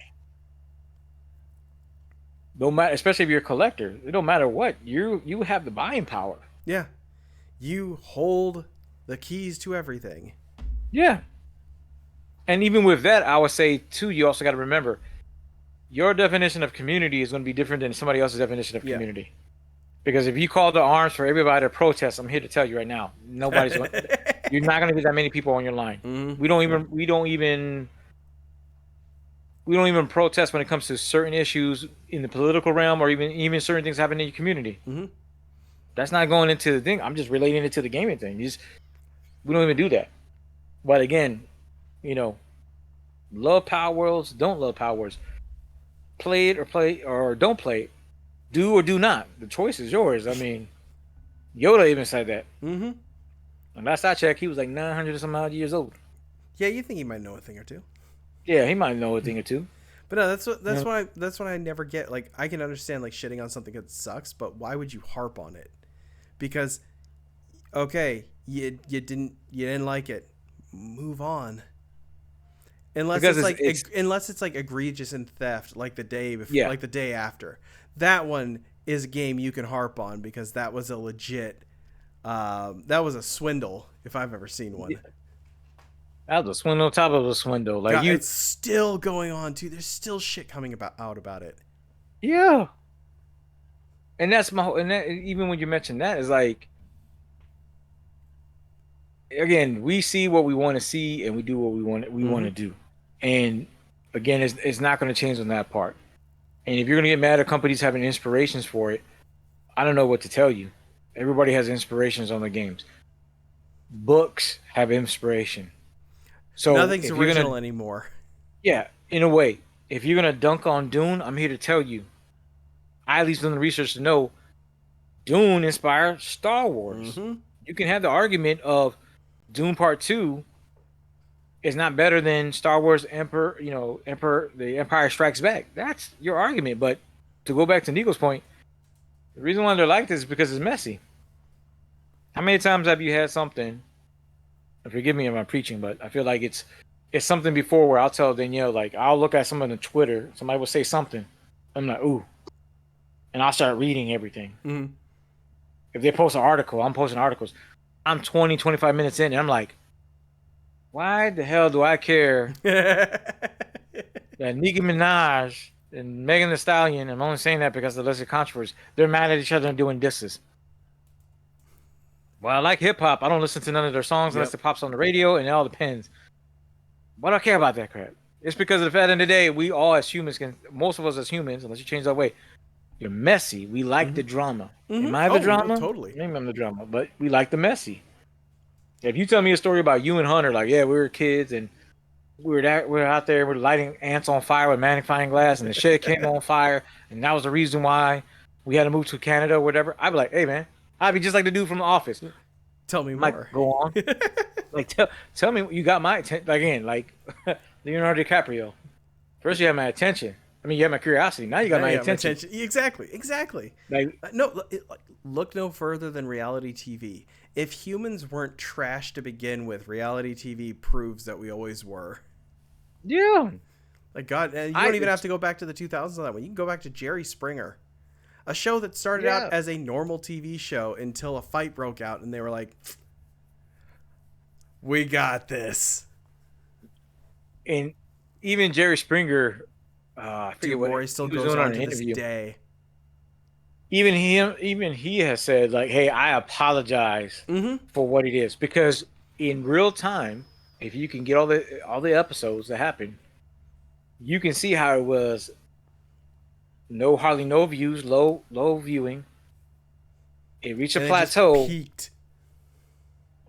I mean, you started having like a woman who loves a horse but thinks she's a dog. Yeah, The exactly. intricacies of interspecies relationships. Like, what the heck? Like, what do we mean? It happened to him. Ricky Lake was another one we used to Yep. watch, and then it went to hell. Maury Povich Who's used to still do on it, the and air? what did Maury Povich ended up being? In my eyes, two things: one, the king of paternity test; Yep. two, is that person a man or is it a woman? Yes. And then that one classic line he made: "It, fellas, it's 2 o'clock in the morning. You're at the club. You're at the bar. It's time to go. Is it a man or woman?" Maury, don't be asking me questions like this. I'm questioning myself. I am questioning myself and my feelings right now. Oh, that's funny. You know what? I think we're gonna call it at that. Yeah, oh, man, we went the big tangent. Hunter, you missed this one. You did. Hopefully, hopefully the doctors fix your asshole so you can come back on the show next week. Mm. Yes. No more tiny butts. And on that note, catch y'all later.